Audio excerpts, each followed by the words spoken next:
الحمد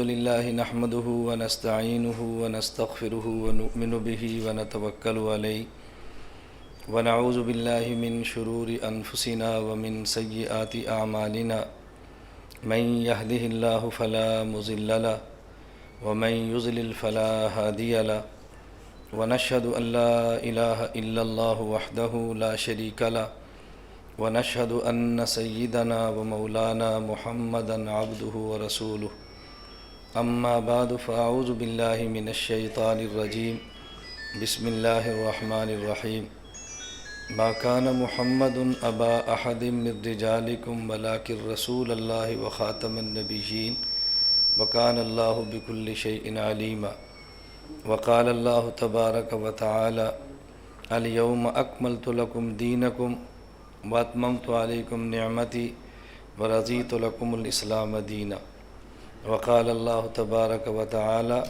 وآخرين منهم لما يلحقوا بهم اللهم صل على محمد وعلى آل محمد كما صليت على إبراهيم وعلى آل إبراهيم إنك حميد مجيد اللهم بارك على محمد وعلى آل محمد كما باركت على إبراهيم وعلى آل إبراهيم إنك حميد مجيد۔ گرامی قدر سامعین، ہمارا آج یہاں اسلام آباد میں 5واں امام اعظم ابو حنیفہ نعمان بن ثابت رحمہ اللہ سیمینار ہے۔ اس سے قبل ہمارے 4 سیمینار ہو چکے ہیں۔ ایک ہمارا پہلا سیمینار یہاں جناح سپر مارکیٹ میں تھا، اور پھر 3 ہمارے سیمینار ہالیڈے ان اسلام آباد ہوٹل میں ہوئے، اور درمیان میں 2 سال کا وقفہ آیا۔ اس وقفے کی وجہ وہ ہمارے اسلام آباد کے معروضی اور زمینی حالات تھے۔ ہم نے ایک مرتبہ سیمینار طے کر لیا، تاریخ متعین ہو گئی، کارڈ تقسیم کر دیے گئے، تو ایک ڈاکٹر صاحب کینیڈا سے تشریف لائے اور انہوں نے اسلام آباد میں آ کے دھرنا دے دیا۔ اب اس وقت لوگوں نے کہا کہ یہاں سیمینار ہوگا تو مسائل پیدا ہوں گے، اور ہماری جماعتی پالیسی ملک میں مسائل پیدا کرنا نہیں ہے، ملک میں مسائل کو ختم کرنا ہے۔ تو اب دھرنا ڈاکٹر نے دیا، بدنام علماء ہو رہے ہیں، معاشی مسائل اس کی وجہ سے پیدا ہو رہے ہیں اور بدنام علماء کو کیا جا رہا ہے۔ تو جو شخص پاکستان کی نیشنلٹی پر بھی خوش نہیں ہے، نیشنلٹی باہر سے لی ہے، بیعت تاج برطانیہ پر کی ہے، ہمارے ملک میں رہنے پر بھی راضی نہیں ہے، وہاں سے یہاں پر آئے اور یہاں دھرنا دے کر بیٹھے ہیں کہ میں نے ملک کے حالات کو ٹھیک کرنا ہے۔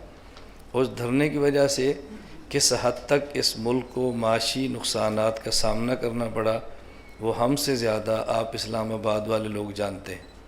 ہم جانتے ہیں لیکن آپ ہماری بات کو مانتے نہیں ہیں، کیونکہ آپ کا ذہن ہے کہ علماء ان باتوں کو سمجھتے نہیں ہیں۔ تو ہم نے کہا چلو ہم مان لیتے ہیں، ہم نہیں سمجھتے، لیکن آپ تو سمجھتے ہیں نقصان کتنا ہوا ہے، تو جب آپ سمجھتے ہیں پھر اس کے سد باب کے راستے بھی تلاش کیا کریں۔ تو پھر ہم نے سیمینار ایک طے کیا، تو پھر ایک اور صاحب تشریف لے آئے جو اپنے گھر کو نہیں سنبھال سکتے لیکن پورے ملک کو سنبھالنا انہوں نے ہے۔ تو اب ان کے لیے مسئلہ پیدا ہو گیا۔ اب میں پھر اپنے سیمینار کو سمیٹ لیا کہ ہم لڑتے نہیں ہیں، لیکن آدمی کو تعجب تو ہوتا ہے کہ جو شخص اپنے گھر کو نہیں سنبھال سکتا تو پورے ملک کو سنبھالے گا کیسے، ہماری سمجھ سے باہر ہے۔ لیکن ہمارا عنوان چونکہ ہمارے ملک کی سیاست نہیں ہے، اور ہماری جماعت عالمی اتحاد اہل سنت والجماعت سیاسی بھی نہیں، عسکری بھی نہیں، اس لیے میں سیاسیات اور عسکریت کے عنوان پہ گفتگو نہیں کرتا۔ ہماری گفتگو خالص علمی ہے، لیکن تعجب یہ ہے وہ علمی گفتگو بھی قابل قبول نہیں ہے۔ پوری دنیا میں یہ ڈنڈورا پیٹا جا رہا ہے کہ دلائل کے ساتھ بات کرنے کا ہر بندے کو حق ہے۔ ہر بندے کو حق ہے، تو مولانا محمد الیاس گھمن کو حق کیوں نہیں ہے؟ ہمیں آپ یہ بات سمجھاؤ، ہمیں حق کیوں نہیں ہے؟ لوگ کہتے ہیں نہیں اپنی رائے دینے کا حق ہے، لڑائی نہیں ہونی چاہیے، پھڈا نہیں ہونا چاہیے، لیکن اس کے مطلب یہ کہ ہم رائے دیں اور تم سنو، یہ نہیں کہ تم رائے دو تو ہم سنیں، یہ معنی اس کا نہیں ہے۔ تم نے کہا حق ہے تو پھر سب کو ہے، ہمیں بھی حق ہے، آپ کو بھی حق ہے۔ ہر بندہ اپنے موقف اور اپنے مسلک اور اپنے عقائد کو اپنے گھر میں اپنی جگہ پہ دلائل کے ساتھ بیان کرنے کا حق رکھتا ہے، اور اس کا یہ حق دنیا کی کوئی طاقت بھی نہیں چھین سکتی۔ تو میں اس لیے گزارش کر رہا ہوں کہ ہمارا چونکہ سیاسی اور عسکری مسئلہ نہیں ہے، علمی ہم بات کر رہے ہیں اور وہ انشاءاللہ ہم کرتے رہیں گے انشاءاللہ۔ دوسری بات یہ ذہن نشین فرمائیں کہ ہمارا عالمی اتحاد اہل سنت والجماعت کا ماٹو ہے نو لیٹ نو ویٹ۔ ہم نے کارڈ پہ لکھا تھا 7 سے 10۔ انشاءاللہ ہم پوری کوشش کریں گے کہ جب 10 بجے تو آپ لوگ کھانے سے بھی فارغ ہو جائیں۔ ہم نہیں چاہیں گے کہ 10 بجے کے بعد آپ کو روکیں۔ ہمارے یہاں ہوتا ہے ابھی 10 بج گئے ہیں، ابھی تھوڑی سی گفتگو باقی ہے، کچھ تھوڑے سے مسائل باقی ہیں، تو ٹھہریں، کھانا پکا ہوا ہے کھا کر جائیں۔ ہم یوں نہیں کرتے، پکا ہوا ہے کھائیں آپ کی مرضی، نہ کھائیں آپ کی مرضی۔ ہم اس کی ترغیب نہیں دیتے کہ ضرور کھا کر جائیں۔ ہمارے ذمے میزبانی ہے اور آپ کے ذمے اس کو سنبھالنا ہے۔ دل کرتا ہے کھائیں، نہیں دل کرتا نہ کھائیں۔ بعض بندوں کو کھانے کا ذوق ہوتا ہے، بعضوں کا نہیں ہوتا، بعض جلدی کھاتے ہیں، بعض دیر سے کھاتے ہیں، بعض آدمی کچھ کھاتے ہیں، بعض کچھ کھاتے ہیں۔ تو ہم کسی کو پابند نہیں کرتے کہ جو ہم نے پکایا آپ ضرور کھائیں۔ ہمارے ذمے جو ہماری بساط میں ہم پیش کر دیں، آپ کے ذوق کو لگے تو کھا لیں، نہ ذوق کو لگے تو نہ کھائیں۔ میں اس لیے عرض کر رہا ہوں کہ ہمارا سسٹم بہت سادہ ہے، اس میں کوئی ٹینشن نہیں ہے، کوئی تکلفات نہیں ہے۔ تو ہم نو لیٹ نو ویٹ کی بنیاد پہ چلتے ہیں، نہ ہی تاخیر کی کسی کو زحمت دیتے ہیں اور نہ ہی انتظار کا موقع دیتے ہیں۔ اس لیے آئندہ کبھی بھی جلسہ ہو اور نیچے من جانب عالمی اتحاد اہل سنت لکھا ہو تو آپ پورا یقین فرما لیں کہ وقت پہ بیان شروع ہوگا، وقت پہ ختم ہو۔ خطیب ہمارا ہو اور من جانب کوئی اور ہو تو پھر ہماری گارنٹی نہیں ہے کہ وقت پہ شروع ہوگا اور وقت پہ ختم ہوگا۔ تو میں نے اس لیے عرض کر دیا کہ انشاءاللہ ہم وقت کی پوری پابندی کریں گے۔ اور تیسری گزارش جو میں کچھ شروع میں کرتا ہوں اور کچھ انشاءاللہ میں آخر میں عرض کروں گا، ہمارے بہت سارے احباب کو اشکال ہے کہ ان حالات میں ایسے سیمینار کی کیا ضرورت ہے۔ آپ امت کے حالات کو سمجھتے نہیں ہیں، آپ کو حالات کا ادراک نہیں ہے، آپ کو احساس نہیں ہے کہ ملک کس رخ پہ جا رہا ہے اور آپ نے یہ معاملات کیوں شروع کر دیے۔ اس پر میں ایک چھوٹا سا واقعہ پیش کرتا ہوں تو شاید آپ کو بات سمجھنے میں زیادہ آسانی ہو۔ امام اعظم ابو حنیفہ نعمان بن ثابت سیمینار ہم نے حالی ڈین اسلام آباد میں رکھا، اور ہمارے یہاں اسلام آباد کے بعض علماء نے مجھے فرمایا کہ سیمینار میں جہاں آپ نے اور حضرات کو دعوت دینی ہے تو رابطہ عالم اسلامی کے ڈپٹی ڈائریکٹر جو اسلام آباد میں رہتے ہیں ان کو دعوت بھی دے دیں، تو آپ دعوت نامے پر ان کا نام بھی لکھ دیں۔ ہم نے ان کا نام لکھ دیا، دعوت نامہ چھپ گیا۔ میں معمول کے مطابق سیمینار سے ایک دن پہلے اسلام آباد آ گیا۔ اب بھی ہمارا سیمینار آج ہے اور میں کل سے اسلام آباد پہنچا۔ ہم ایسے نہیں کرتے بھی آ رہے ہیں، قریب پہنچے ہیں، بس تھوڑی انتظار فرمائیں، یہ ہماری ترتیب ہی نہیں ہے۔ تو میں کل سے یہاں پر پہنچا، ہم اپنے کام میں لگے ہوئے ہیں۔ تو میں ایک دن پہلے پہنچ گیا۔ میں نے ان مولانا صاحب سے پوچھا کہ آپ کے فرمانے پر میں نے دعوت نامے پر ڈپٹی ڈائریکٹر رابطہ عالم اسلامی جو اسلام آباد میں ان کا نام تو لکھ دیا ہے، آپ نے دعوت بھی دی ہے؟ کہتے نہیں۔ تو میں نے کہا آپ نے نام لکھوایا اور دعوت نہیں دی، اس بندے کے ساتھ کتنی بڑی زیادتی ہے۔ اب وہ تشریف نہیں لائیں گے، لوگ ان سے پوچھیں گے آپ ان کے پروگرام میں کیوں نہیں آئے، وہ کہیں گے مجھے پتہ ہی نہیں ہے۔ اب لوگ ہمیں کہیں گے لوگ جھوٹ بولتے ہیں، بلا وجہ دائیں بائیں کے نام لکھ لیتے ہیں۔ تو میں نے کہا آپ کا تو بگڑنا کچھ نہیں، ہمارا رہنا کچھ نہیں، اس لیے کہ ہمارے خلاف تو ویسے ہی دن رات لوگ ایک ہیں، تو مزید آپ نے ہتھیار ان کو دے دیا ہے۔ تو میں نے گزارش کی چلیں ایسا کرتے ہیں کہ ان کو جا کر دعوت دیتے ہیں۔ خیر ہم نے یہاں رابطہ کیا، وقت ملا تو ہم ان کے یہاں چلے گئے۔ سیمینار ہمارا اتوار کو تھا، اب ہم ہفتے کو پہنچے تو انہوں نے مجھ سے سب سے پہلے یہی سوال کیا کہ امام اعظم ابو حنیفہ کے نام پر آپ کو سیمینار منعقد کرنے کی کیا ضرورت ہے، کیونکہ میں نے گفتگو سے محسوس کیا کہ حضرت امام صاحب رحمہ اللہ کے بارے میں کچھ وہ کنفیوژن کا شکار ہیں، کچھ ان کا ذہن صاف نہیں ہے، کچھ غلط فہمیاں ان کے دماغ میں بھی موجود ہیں، گفتگو سے اندازہ ہو جاتا ہے۔ تو انہوں نے مجھ سے سوال کیا کہ آپ کو اس نام پر سیمینار کی کیا ضرورت ہے۔ میں نے ان سے کہا میں آپ کی خدمت میں ایک گزارش کرتا ہوں، باتیں اور بھی ہماری ہوئی، بڑی دلچسپ ہماری گفتگو تھی، جو علماء اس میں شریک تھے تو انہی کو اندازہ ہے۔ آپ میں سے بہت سارے احباب نہیں، اکثر ایسے ہیں جو کبھی بھی میری علمی مجلس میں نہیں بیٹھے، زیادہ سے زیادہ کوئی سیمینار سن لیا ہوگا، کوئی بیان سن لیا ہوگا، کوئی نیٹ پہ دیکھ لیا ہوگا، کوئی ہلا گلا دیکھ لیا ہوگا، پھر ایک ذہن بنا کر بیٹھ جاتے ہیں کہ مولانا صاحب ایسے ہیں۔ جب نجی مجالس پہ بیٹھیں یا گفتگو علمی مسائل کی ہو تو پھر ہی کسی بندے کے بارے میں فیصلہ رائے قائم کی جا سکتی ہے کہ بندہ کیسا ہے۔ خیر، ہماری کچھ مسائل پہ بڑی دلچسپ گفتگو چلی۔ جب انہوں نے یہ بات کی تو میں نے کہا اس وقت دنیا میں جتنے بھی حکمران ہیں اسلامی ممالک کے، آپ کا ان کے بارے میں کیا ذہن ہے کہ ان کی اپنی زندگی 100% شریعت کے مطابق ہے؟ مجھے کہتے ہیں نہیں۔ تو میں نے کہا جب اسلامی حکومت ہو اور حاکم کی عملی زندگی شریعت کے مطابق نہ ہو تو ایسے حاکم کو تسلیم کرنے کی گنجائش ہے؟ مجھے کہتے ہیں ہے۔ میں نے کہا کس امام کیا؟ کہتے ہیں امام ابو حنیفہ کیا۔ میں نے کہا اب سمجھا کیوں منعقد کی ہے؟ یہ جو ملک میں دھماکے، قتل و غارت، گولیاں برسائی جا رہی ہیں، آپ امام صاحب کے بغیر اس قوم کو قابو نہیں کر سکتے۔ ملک پاکستان میں 95% جو مسلمان ہے یہ امام ابو حنیفہ رحمہ اللہ کا مقلد ہے، امام صاحب کو فالو کرتا ہے، امام صاحب کی بات کو قبول کرتا ہے۔ تو ہم چاہتے ہیں اسلام آباد ہالیڈے ان میں سیمینار منعقد کر کے امام صاحب کے مقلدین کو بجائیں کہ اگر حاکم فاسق بھی ہو اور قتل و غارت سے نقصان ہوتا ہو تو ایسے حاکم کو قبول کرنے کی گنجائش موجود ہے۔ اتنا خوش ہوا، مجھے کہتا ہے پھر تو سیمینار میں ضرور آنا چاہیے، مجھے ضرور آنا چاہیے، لیکن اب اتوار ہفتہ ہے، کیا کریں؟ تو آپ ایسا کریں کہ جدہ ڈاکٹر عبد المحسن ترکی کو آپ فیکس کریں، نمبر میں دیتا ہوں، وہ فوراً مجھے لکھیں گے، وہ تو نہیں آ سکتے تو پھر میں آؤں گا، لیکن بظاہر آنا مشکل ہوگا چونکہ اب ہفتہ ہے، چھٹی ہوتی ہے، فیکس قبول ہوگی نہیں ہوگی۔ تو میں اس طرح گزارش کرتا ہوں، ان کو میری بات پھر بہت جلدی سمجھ آئی، پھر انہوں نے کہا کہ واقعتاً اس نام پر پاکستان میں سیمینار بہت ضروری ہیں۔ اب آپ کو سمجھ آ گیا اس نام پہ سیمینار پہ کتنا ضروری ہے؟ آپ کے ذہن میں خاص ایک نقطہ ہے کہ جب امام صاحب کا نام لیں گے تو رفع دین کی بحث چھیڑ دیں گے، امام صاحب کا نام لیں گے تو غیر مقلد کافر کہہ دیں گے، امام صاحب کا نام لیں گے تو فرقہ واریت بھڑکا دیں گے۔ ہم پاگل ہیں، ہمیں نہیں پتہ اس ملک کو کیسے سنبھالنا ہے۔ مجھے بہت تعجب ہوتا ہے، میں کراچی تھا تو علماء ملنے کے لیے ہر جگہ پہ پتہ چلے تو آ ہی جاتے ہیں، یہاں جن کو پتہ چلا وہ آئے تھے، جن کو نہیں پتہ چلا مجھے فرماتے بھی ہیں بھئی تو آتا ہے تو بتاتا نہیں ہے۔ میں نے کہا یار میں تم سے ڈرتا ہوں، تم اسلام آباد کے شہری علماء ہو، میں 87 چاہ کا دیہاتی مولوی ہوں، تو آپ کو کافی مجھ سے ملنے میں دشواریاں پیش آتی ہیں۔ پہلے سمجھتے ہیں کہ اس کا سٹیٹس نہیں ہے، ہم اس کو ملنے کے لیے جائیں، آپ انتظار کرتے ہیں کہ ہمارے جامعہ میں کب آئے گا۔ تو میں تو بہت آیا ہوں اور جاتا بھی ہوں، آئندہ بھی آتا رہوں گا، لیکن کبھی نہ بھی وقت ہو تو بندہ نہیں بھی جا سکتا نا۔ تو خیر وہ بیٹھے تھے، ایک مفتی صاحب مجھے فرمانے لگے کہ مولانا صاحب آپ کچھ حالات کا ادراک کریں، اپنی تاریخ کا تھوڑا سا رخ آپ مثبت کریں، کچھ سمجھیں کیا ہو رہا ہے دنیا میں۔ میں نے کہا مفتی صاحب آپ پیدا کہاں پر ہوئے؟ کہتے ہیں کراچی۔ میں نے کہا آپ نے پڑھا کہاں پر ہے؟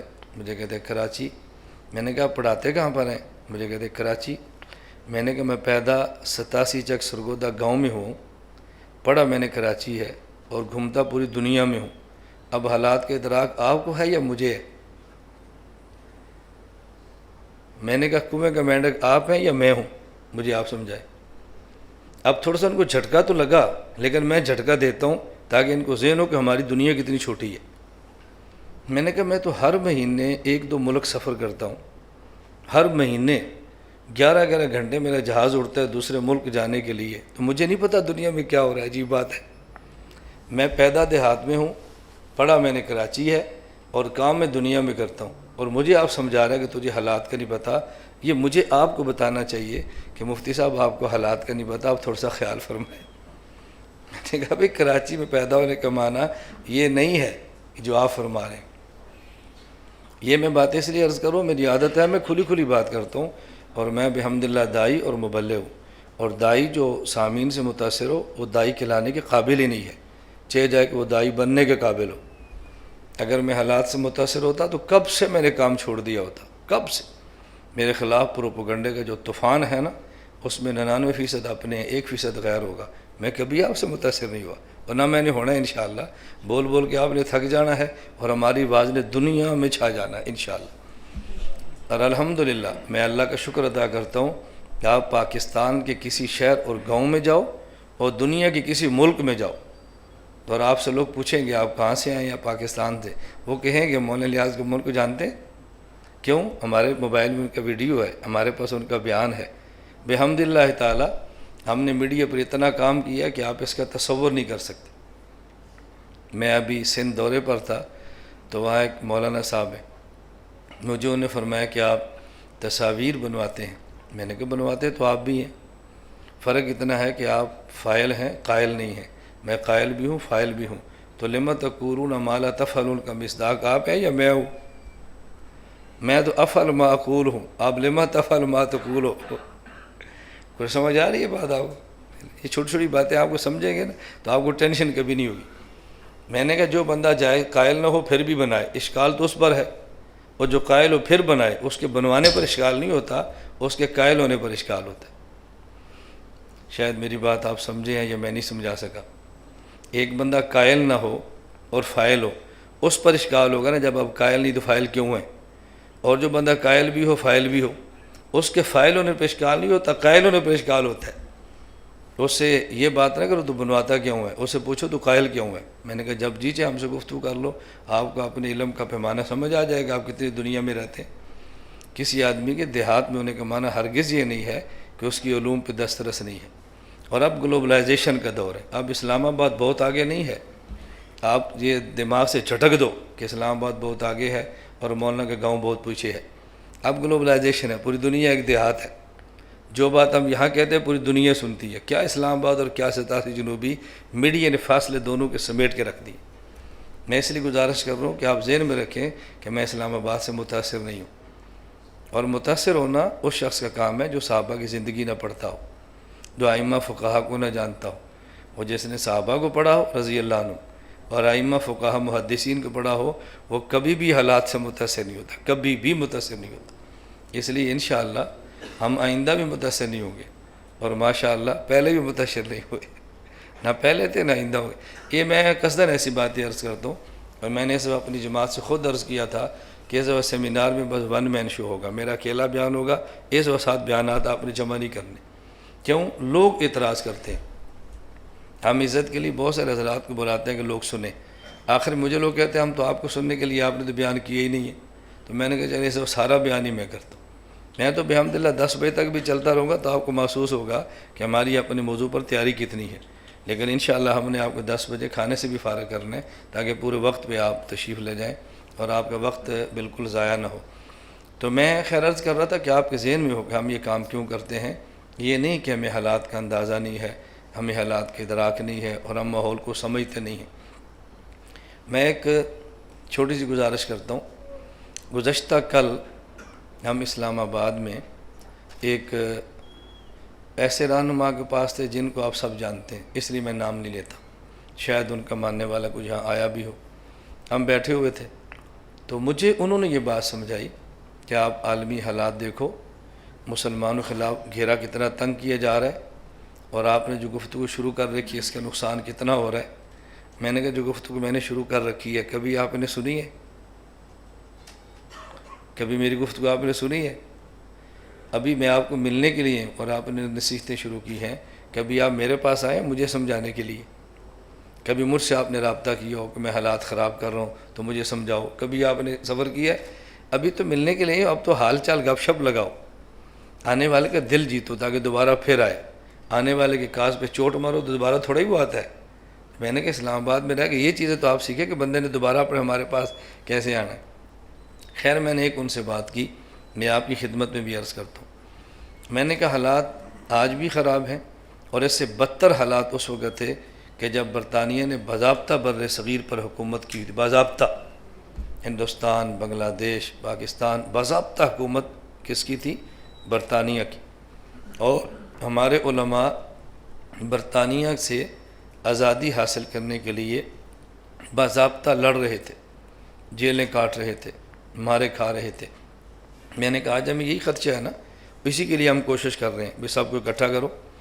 اور جس شخص نے بہت زیادہ اکٹھا کیا اس کا نام شیخ الہند مولانا محمود الحسن دیوبندی رحمۃ اللہ علیہ۔ حضرت نے ساری طاقتوں اکٹھا کیا اور ہندوستانی ہونے کی بنیاد پہ اکٹھا کیا۔ یہ نہیں کہ مسلمان ہے نا، ہندوستانی ہے، خواہ مسلمان ہے، خواہ سکھ ہے، خواہ ہندو ہے، خواہ کوئی ہے، بس ہندوستانی ہے، اکٹھے ہو جاؤ کہ ہم نے ہندوستان آزاد کرانا ہے۔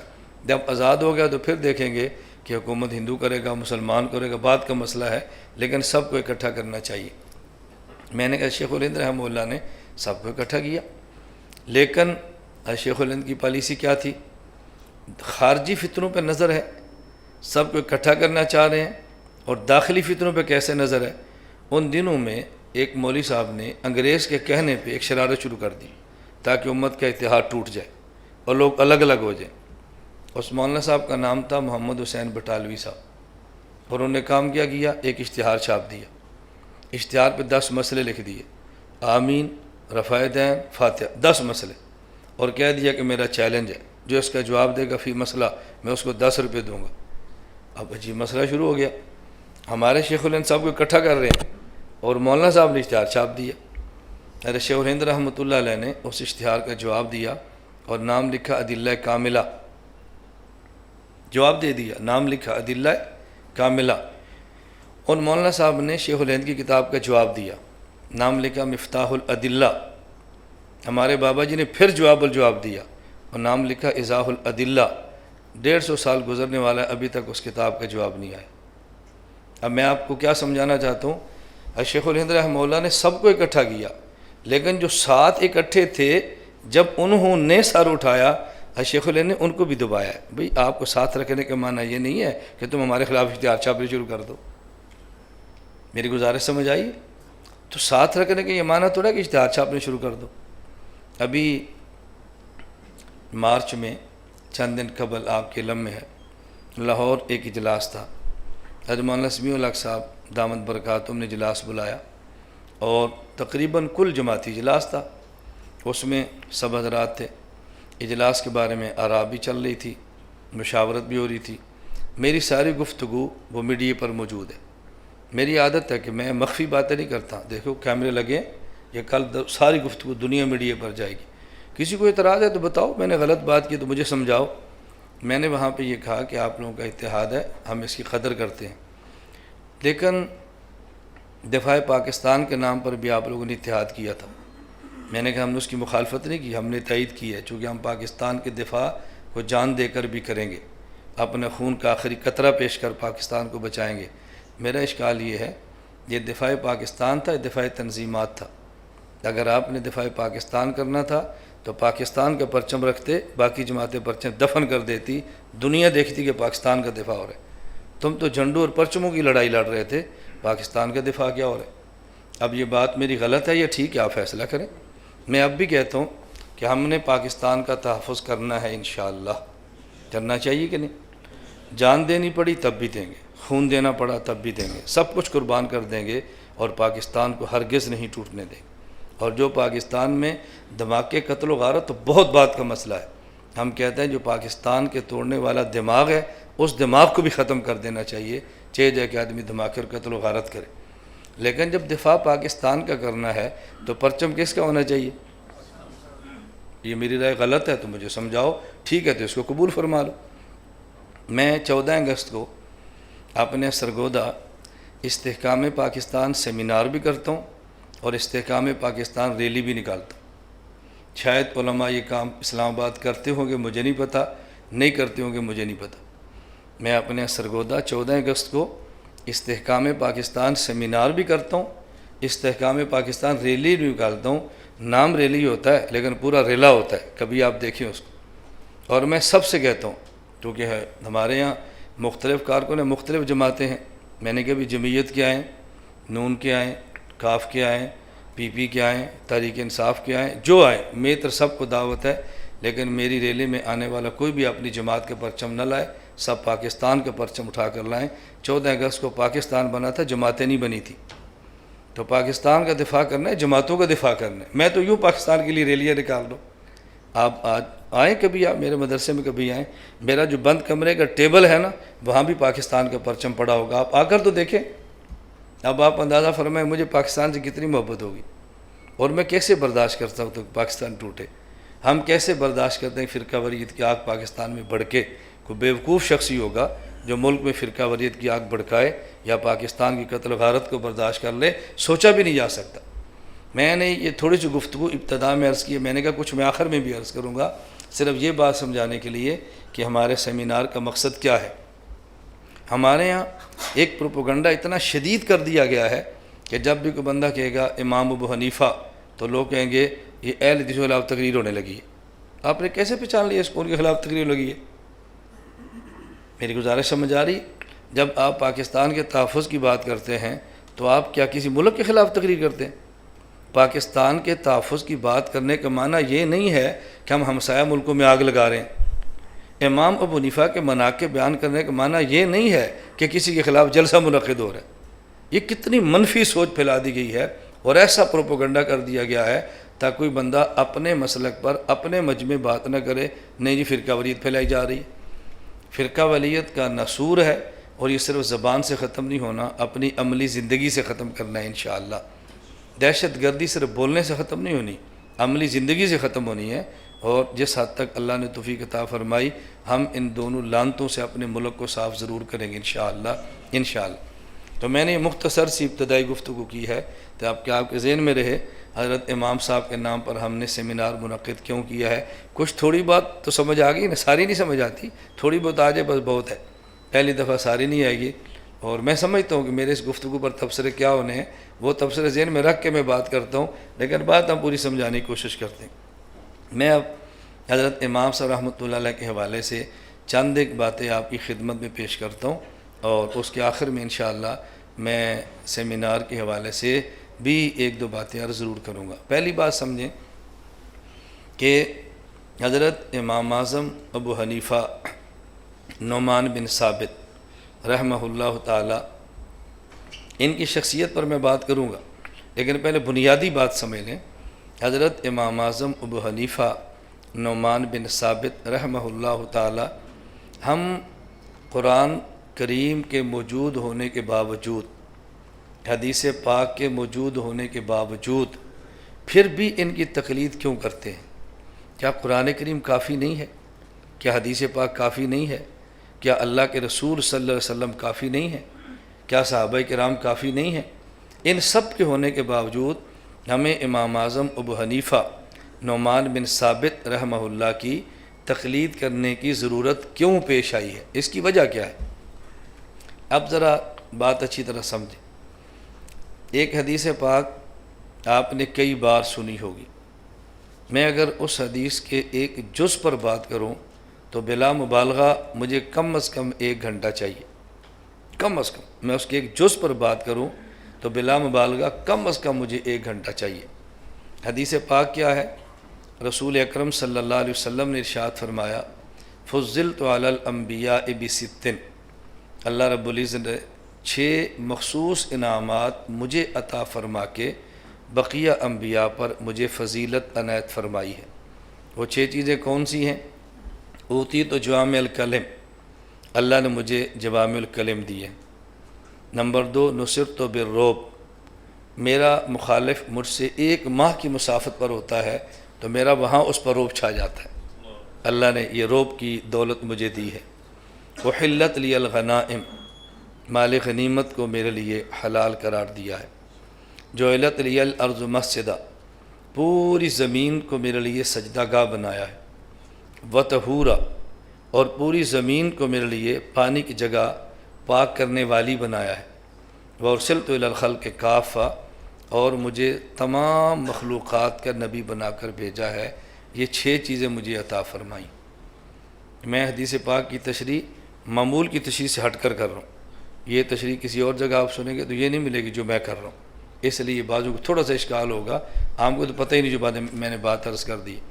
یہ 6 چیزیں کیوں دی ہیں؟ ختم بی النبیون، اس لیے کہ میں آخری نبی ہوں۔ تو یہ 6 چیزیں ختم بی النبیون کی ضرورتیں ہیں۔ ان میں سے پہلی چیز کیا ہے کہ اللہ نے مجھے جوامع الکلم دی ہے۔ جوامع جامعہ کی جمع ہے، الکلم الکلمہ کی جمع ہے۔ تو جوامع الکلم کا معنی کیا ہے؟ ایک لفظ ہے کلمہ، ایک لفظ ہے کلمہ جامعہ۔ کلمہ عربی زبان میں کہتے ہیں لفظ وضع لمعنی مفردن، ایسا ایک لفظ جس کا ایک معنی ہو، اور کلمہ جامعہ کہتے ہیں ایسا ایک لفظ جس کے کئی معنی ہوں۔ پہلے انبیاء کو اللہ نے کلم عطا فرمائی اور ہمارے نبی کو اللہ نے جوامع الکلم عطا فرمائے۔ پہلے نبیوں کو جوامع الکلم نہیں دیے، کلم دیے۔ ہمارے نبی کو کلم نہیں دیے، جوامع الکلم دیے۔ پہلے نبیوں کو ایسے الفاظ دیے، ایک لفظ ایک مسئلہ، ایک لفظ ایک مسئلہ، ایک لفظ ایک معنی۔ اور ہمارے نبی پاک کو ایسا لفظ دیا کہ لفظ ایک ہے اور اس کے نیچے جو مسائل ہیں وہ ایک نہیں ہے، وہ ہزاروں ہیں۔ ایسا کیوں دیا؟ اس کی وجہ کیا ہے کہ پہلے نبیوں میں سے ہر نبی ایک خاص قوم کا نبی، ایک خاص بستی کا نبی، ایک خاص وقت کا نبی۔ میں نے 3 لفظ کہے ہیں، خاص قوم کا نبی، خاص علاقے کا نبی، اور خاص وقت کے لیے نبی۔ اور ہمارے نبی اقوام عالم کے نبی، ایک قوم نہیں، تمام قوموں کے نبی۔ ہمارے نبی ایک جگہ کے نبی نہیں ہیں، سارے آسمان و زمین کرۂ ارض کے نبی۔ پہلے انبیاء میں سے ہر نبی ایک وقت کے لیے نبی ہے، اور ہمارے نبی ایک وقت کے لیے نہیں، قیامت تک کے لیے نبی ہے۔ اب پہلے نبیوں میں سے ہر نبی جب ایک قوم کا نبی ہے، اس کو اتنے مسائل چاہیے جو اس قوم کے لیے کافی ہوں۔ ایک علاقے کا نبی ہے، اتنے مسائل چاہیے جو اس علاقے کے لیے کافی ہوں۔ پہلا نبی ایک زمانے کے لیے نبی ہے تو اس کو زمانے کے لیے مسائل چاہیے۔ اب ہمارے پیغمبر صلی اللہ علیہ وسلم کو مسائل چاہیے جو قیامت تک آنے والے ہر آدمی کے لیے ہیں، ہر قوم کے لیے ہیں، مشرق و مغرب کے لیے ہیں، شمال و جنوب کے لیے ہیں، کالے گورے کے لیے ہیں، عورت مرد کے لیے ہیں، پڑھے لکھے ان پڑھ کے لیے ہیں۔ اب آپ ایمان کے ساتھ بتاؤ، میں علم انسانی کے مطابق آپ سے سوال کرتا ہوں، انسانی علم کے مطابق رسول اللہ صلی اللہ علیہ وسلم کی جو امت کے افراد ہیں یہ محدود ہیں یا غیر محدود ہیں؟ بتائیے۔ اللہ کے علم میں تو ہیں، ہمارے یہاں غیر۔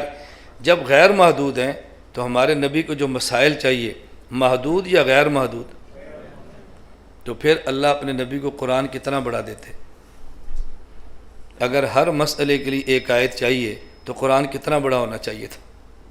اگر ہر مسئلے کے لیے ایک حدیث چاہیے تو بتاؤ اللہ کے نبی کو حدیث کتنی ملنی چاہیے؟ قرآن کریم کی آیات کی تعداد ہے تقریباً 7,500، تقریباً کم و بیش، اور احادیث کی تعداد ہے تقریباً 50,000۔ ایک قول ہے 4,000، ایک ہے 10,000 اور ایک ہے 50,000۔ آپ کے ذہن میں ایک الجھن آئے گی کہ ہم نے تو سنا کہ فلاں امام 6 لاکھ حدیث کا حافظ ہے، یحییٰ بن معین 10 لاکھ حدیث کے حافظ ہیں، اور یہ مولوی کہہ رہا ہے کہ 50,000 ہیں ہی 50,000، تو پھر 6 لاکھ کے حافظ کیسے بن گئے؟ یہ بات اچھی طرح سمجھیں۔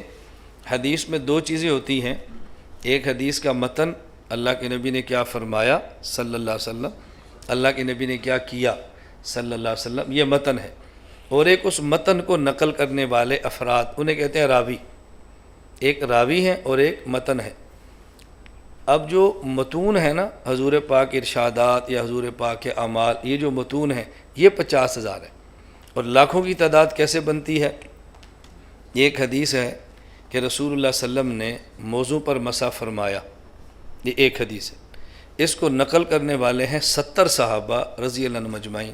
تو محدثین فرماتے ہیں کہ موضع پر مسح کرنے کی 70 حدیثیں ہیں کتنی؟ ایک، اور بن کتنی گئی؟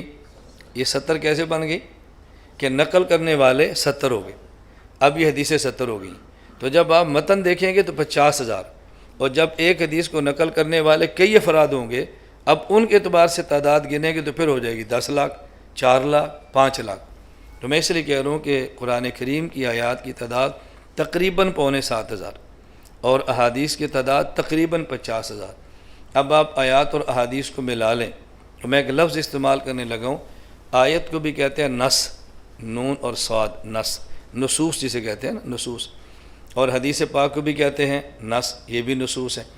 اب نبی پاک صلی اللہ علیہ وسلم کو جو نصوص ملی ہیں، آیات اور احادیث، وہ تقریباً کتنی ہو گئی؟ 57,000 نا، سب کو ملا لیں تقریباً کتنی ہوگی؟ 57,000۔ اب آپ بتائیں ہمارے پیغمبر کو مسائل کتنے چاہیے؟ غیر محدود، کروڑوں، اربوں، اور نصوص کتنی ہیں؟ اب جتنے مسائل، اگر اتنی آیات جتنے مسائل اتنی احادیث۔ تو پھر آپ بتائیں ان آیات اور احادیث کی اتنی بڑی تعداد کو لکھتا کون، چھاپتا کون، یاد کون کرتا؟ آپ کس لائبریری میں رکھتے؟ یہ آپ کے بس میں ہی نہیں تھا۔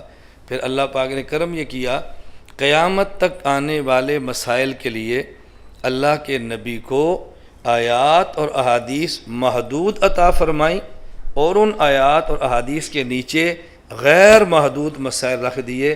اس کا نام ہے جوامع الکلم۔ اس کا نام کیا ہے؟ جوامع الکلم۔ میں اب اس کی مثال دوں گا تو بات آپ کو صحیح سمجھ آئے۔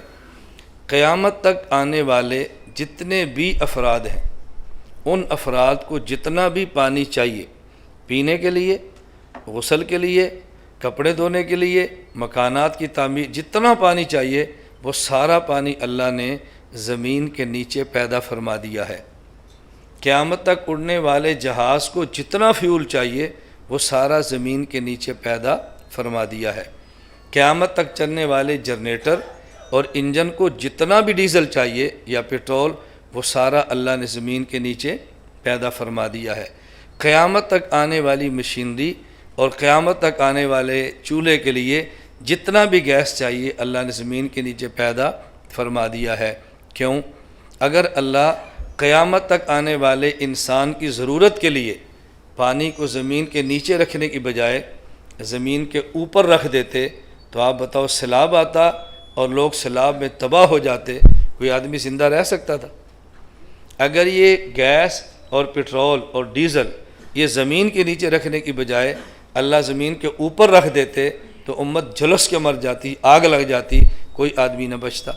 لیکن اللہ نے کرم کیا کیا، قیامت تک آنے والے آدمی کی ضرورت کے لیے پانی، ڈیزل، آئل، فیول، گیس، یہ سب چیزیں زمین کے نیچے رکھ دی ہیں۔ قیامت تک آنے والے آدمی کو جتنے مسائل چاہیے سارے آیات اور احادیث کے نیچے رکھ دیے ہیں۔ زمین کے اوپر ضروریات کو رکھ دیتے انسان تباہ ہو جاتا، اور مسائل جتنے چاہیے اتنی آیات احادیث دیتے تو جمع کرنا اور سنبھالنا انسان کے بس میں نہ ہوتا۔ اللہ پاک نے کرم کیا کہ انسانوں کے لیے اربوں مسائل آیات احادیث کے نیچے رکھ دیے، اور اس کو نکالنے کے لیے امت کو فقہا عطا فرما دیے۔ جب کوئی مسئلہ پیش آئے گا تو قرآن کی آیت کے نیچے ہوگا، فقی وہاں سے نکال کے دے گا۔ جب کوئی مسئلہ پیش آئے حدیث کے نیچے ہوگا، فقی نکال کے دے دے گا۔ بالکل اسی طرح کہ قیامت تک آنے والے آدمی کو جب پانی چاہیے تو انجینئر ہوگا جو زمین کے نیچے سے پانی نکال کے دے دے گا۔ اب کوئی بندہ آپ سے پوچھے کہ جب اللہ پاک نے پیٹرول بنا دیا ہے، پیٹرول اللہ نے بنا دیا ہے، پانی بنا دیا ہے، ڈیزل بن گیا ہے، تو پھر کالجوں کی کیا ضرورت ہے؟ انجینئر آپ نے کیا کرنے ہیں؟ کیوں انجینئروں کو مانتے ہو؟ آپ کیا کہیں گے؟ بھئی ہم انجینئر اس لیے نہیں مانتے کہ انجینئر پانی کو پیدا کرتا ہے، اس لیے نہیں مانتے کہ گیس اور پیٹرول کو بناتا ہے، ہم اس لیے بناتے ہیں انجینئر کہ زمین کے نیچے ہماری ضرورت کا جو پانی اور گیس موجود ہے ہم نہیں نکال سکتے، انجینئر ہمیں نکال کے دیتا ہے۔ ہم امام، جب قرآن موجود ہے، حدیث موجود ہے، امام کی کیا ضرورت ہے؟ ہم نے کہا ہم امام اس لیے نہیں مانتے کہ امام مسئلے بناتا ہے، ہم امام اس لیے مانتے ہیں کہ جو مسئلہ قرآن کے نیچے بنا ہوا موجود ہے، حدیث کے نیچے بنا ہوا موجود ہے، ہم نہیں نکال سکتے تو امام قرآن کے نیچے سے مسئلہ نکال کے ہمیں دے دیتا ہے۔ اب آپ مجھے بتائیں کہ قرآن حدیث کے ہوتے ہوئے امام کی ضرورت ہے یا نہیں؟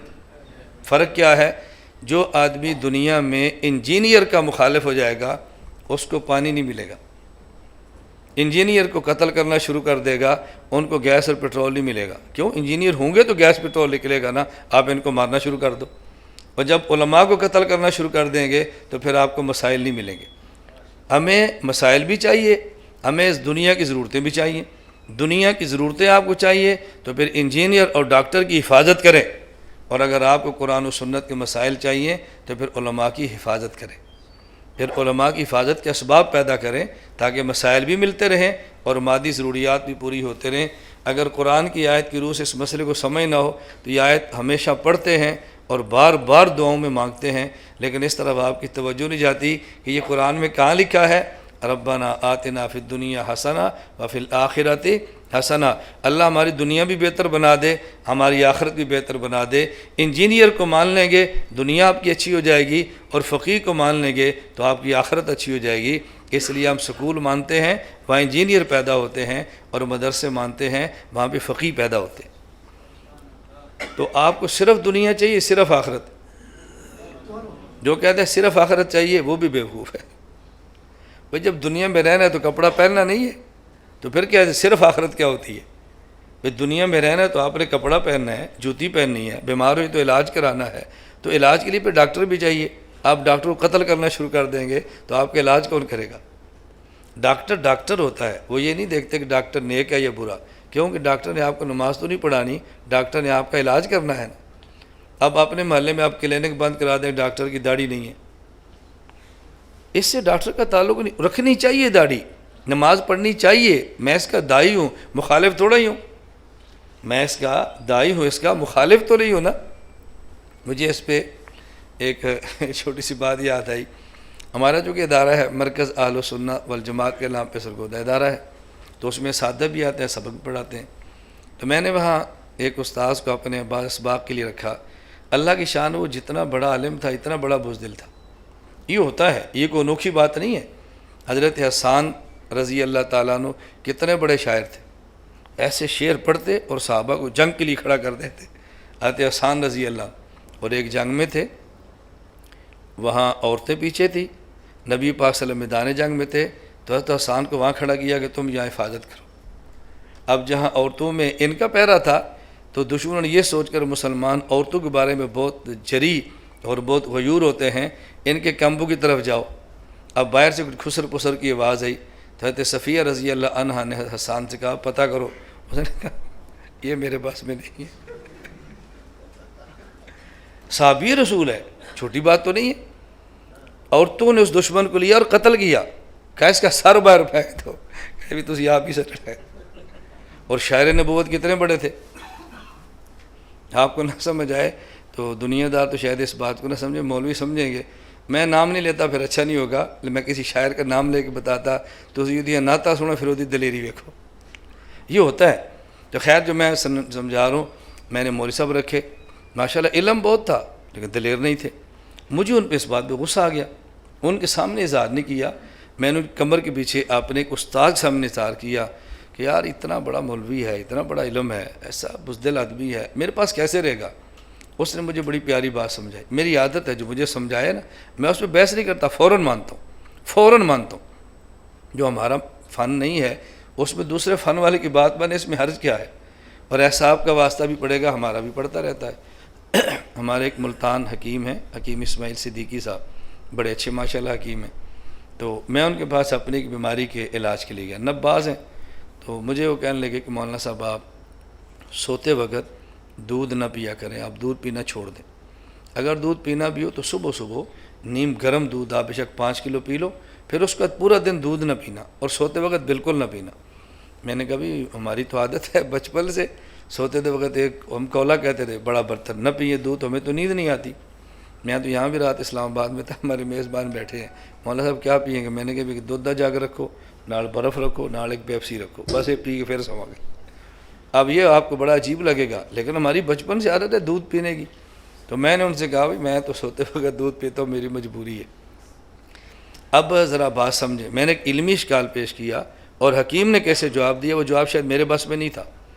میں نے ان سے کہا ڈاکٹر صاحب، حکیم صاحب، آپ فرماتے ہیں کہ سوتے وقت آپ دودھ نہ پیو، رسول اللہ صلی اللہ علیہ وسلم کا کوئی عمل صحت کے لیے نقصان دہ ہو ایسا نہیں ہو سکتا۔ رسول اللہ صلی اللہ علیہ وسلم رات کو گھر تشریف لے جاتے اور دودھ پیا ہوتا، آپ دودھ پیتے، اس کے بعد سوتے تھے۔ تو جب سونے سے قبل دودھ پینا اللہ کے نبی سے ثابت ہے تو یہ صحت کے لیے نقصان دہ کیسے ہو سکتا ہے؟ اب میرا علمی اشکال تھا اور حل ایک حکیم نے کیا جو مولوی نہیں تھا۔ اس نے کہا مولانا صاحب، حضور اکرم صلی اللہ علیہ وسلم سونے سے قبل دودھ تناول فرماتے، وہ بکری کا ہوتا تھا، سرگودے کی بھینس کا نہیں ہوتا تھا۔ بکری کا دودھ سوتے وقت پی لیں کوئی حرج نہیں، تو بھینس کا دودھ پیتا ہے۔ اب دیکھو میرا اشکال حل ہو گیا۔ اب میں لڑنا شروع کروں تو کون ہوتا ہے مجھے سمجھانے والا؟ تو کون ہے مجھے سمجھانے والا؟ بھئی یہ کوئی بات ہے؟ سمجھانے والا کیوں؟ جو بندہ بات سمجھائے بس مان لو۔ اب ظاہر ہے آدمی جو سرگودے سے اسلام آباد سے دبئی سے باہر سفر کرے تو بندے کی زندگی تھوڑی سی بدلتی تو ہے نا. اب ہم سرسوں کا تیل لگانے والے لوگ تھے، سرسوں کا، اور جب باہر کی زندگی ہے تو میں بھی شیمپو شمر آ گیا، شیمپو ایئر کنڈیشنر ہے شروع کر دیا. اب میں نے باہر سے شیمپو بھی ایئر کنڈیشنر بھی ہے، جب آیا تو بال گرنے شروع ہو گئے. اب تیل لگاؤں تو بال گرتے ہیں، تو میں پریشان، بال بہت گرتے ہیں. ادھر زیتون کا تیل مسلسل استعمال کروں پھر بھی گر رہے ہیں، دو خمیرے کھا رہا ہوں پھر بھی گر رہے ہیں. تو ایک دن میری بیوی نے مجھے کہا، اس نے کہا آپ مہربانی کریں دبئی کا سفر کریں، دبئی کا سٹائل چھوڑیں، آپ یہ ایئر کنڈیشنر چھوڑ دیں، بادام کا تیل کسی کولو سے نکلوائیں اور کچھ دن سر کی مالش کریں. آپ یقین فرمائیں میں نے خالص بادام تیل نکلوایا، ایک ہفتہ مالش کی، ایئر کنڈیشنر چھوڑا، میرا ایک بال بھی نہیں گرتا. اب عورت نے بات کی تو میں سمجھ گیا، میں نے لڑائی. اب بتاؤ جس بندے کا یہ مزاج ہو وہ لڑاکا ہو سکتا ہے، لیکن میرے بارے میں پھر بھی تو صبر ہے بہت لڑاکا. میں نے کہا کبھی آپ نے مجھے بات سمجھائی ہے یا کبھی میری بات سنی ہے؟ کبھی آپ سنیں نا، پھر کھلے دل سے سنیں، جس طرح آپ بات سمجھا رہے ہیں اسی طرح پھر ہماری بات بھی سنیں.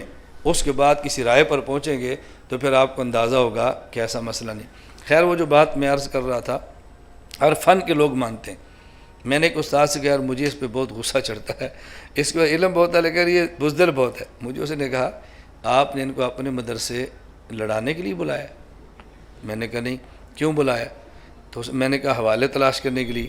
کہتے ہیں کرتا ہے کہ نہیں؟ میں نے کہا کرتا ہے. کہتے پھر لڑائی کیسی تھی؟ بھائی اگر تے انہوں لڑانا ہے پھر تے آخے بزدل ہے، تو وہ کام لڑنا ہے ہی نہیں، وہ کام ہے حوالے تلاش کرنا، وہ تو کر رہے نا، تو پھر تجھے سمجھ کے وہ نہیں آ رہی. اور واقعتاً یقین کریں مجھے بات سمجھ آ گئی کہ میری غلط فہمی تھی جو دور ہو گئی. تو میں عرض یہ کر رہا تھا یہ ڈاکٹر کا خاص کام ہے، انجینئر کا خاص کام ہے، اور فقیہ کا بھی خاص کام ہے. اس پر میں نے حدیث سنائی تھی، اللہ کے نبی نے فرمایا کہ اللہ نے مجھے جوامع الکلم عطا فرمائے.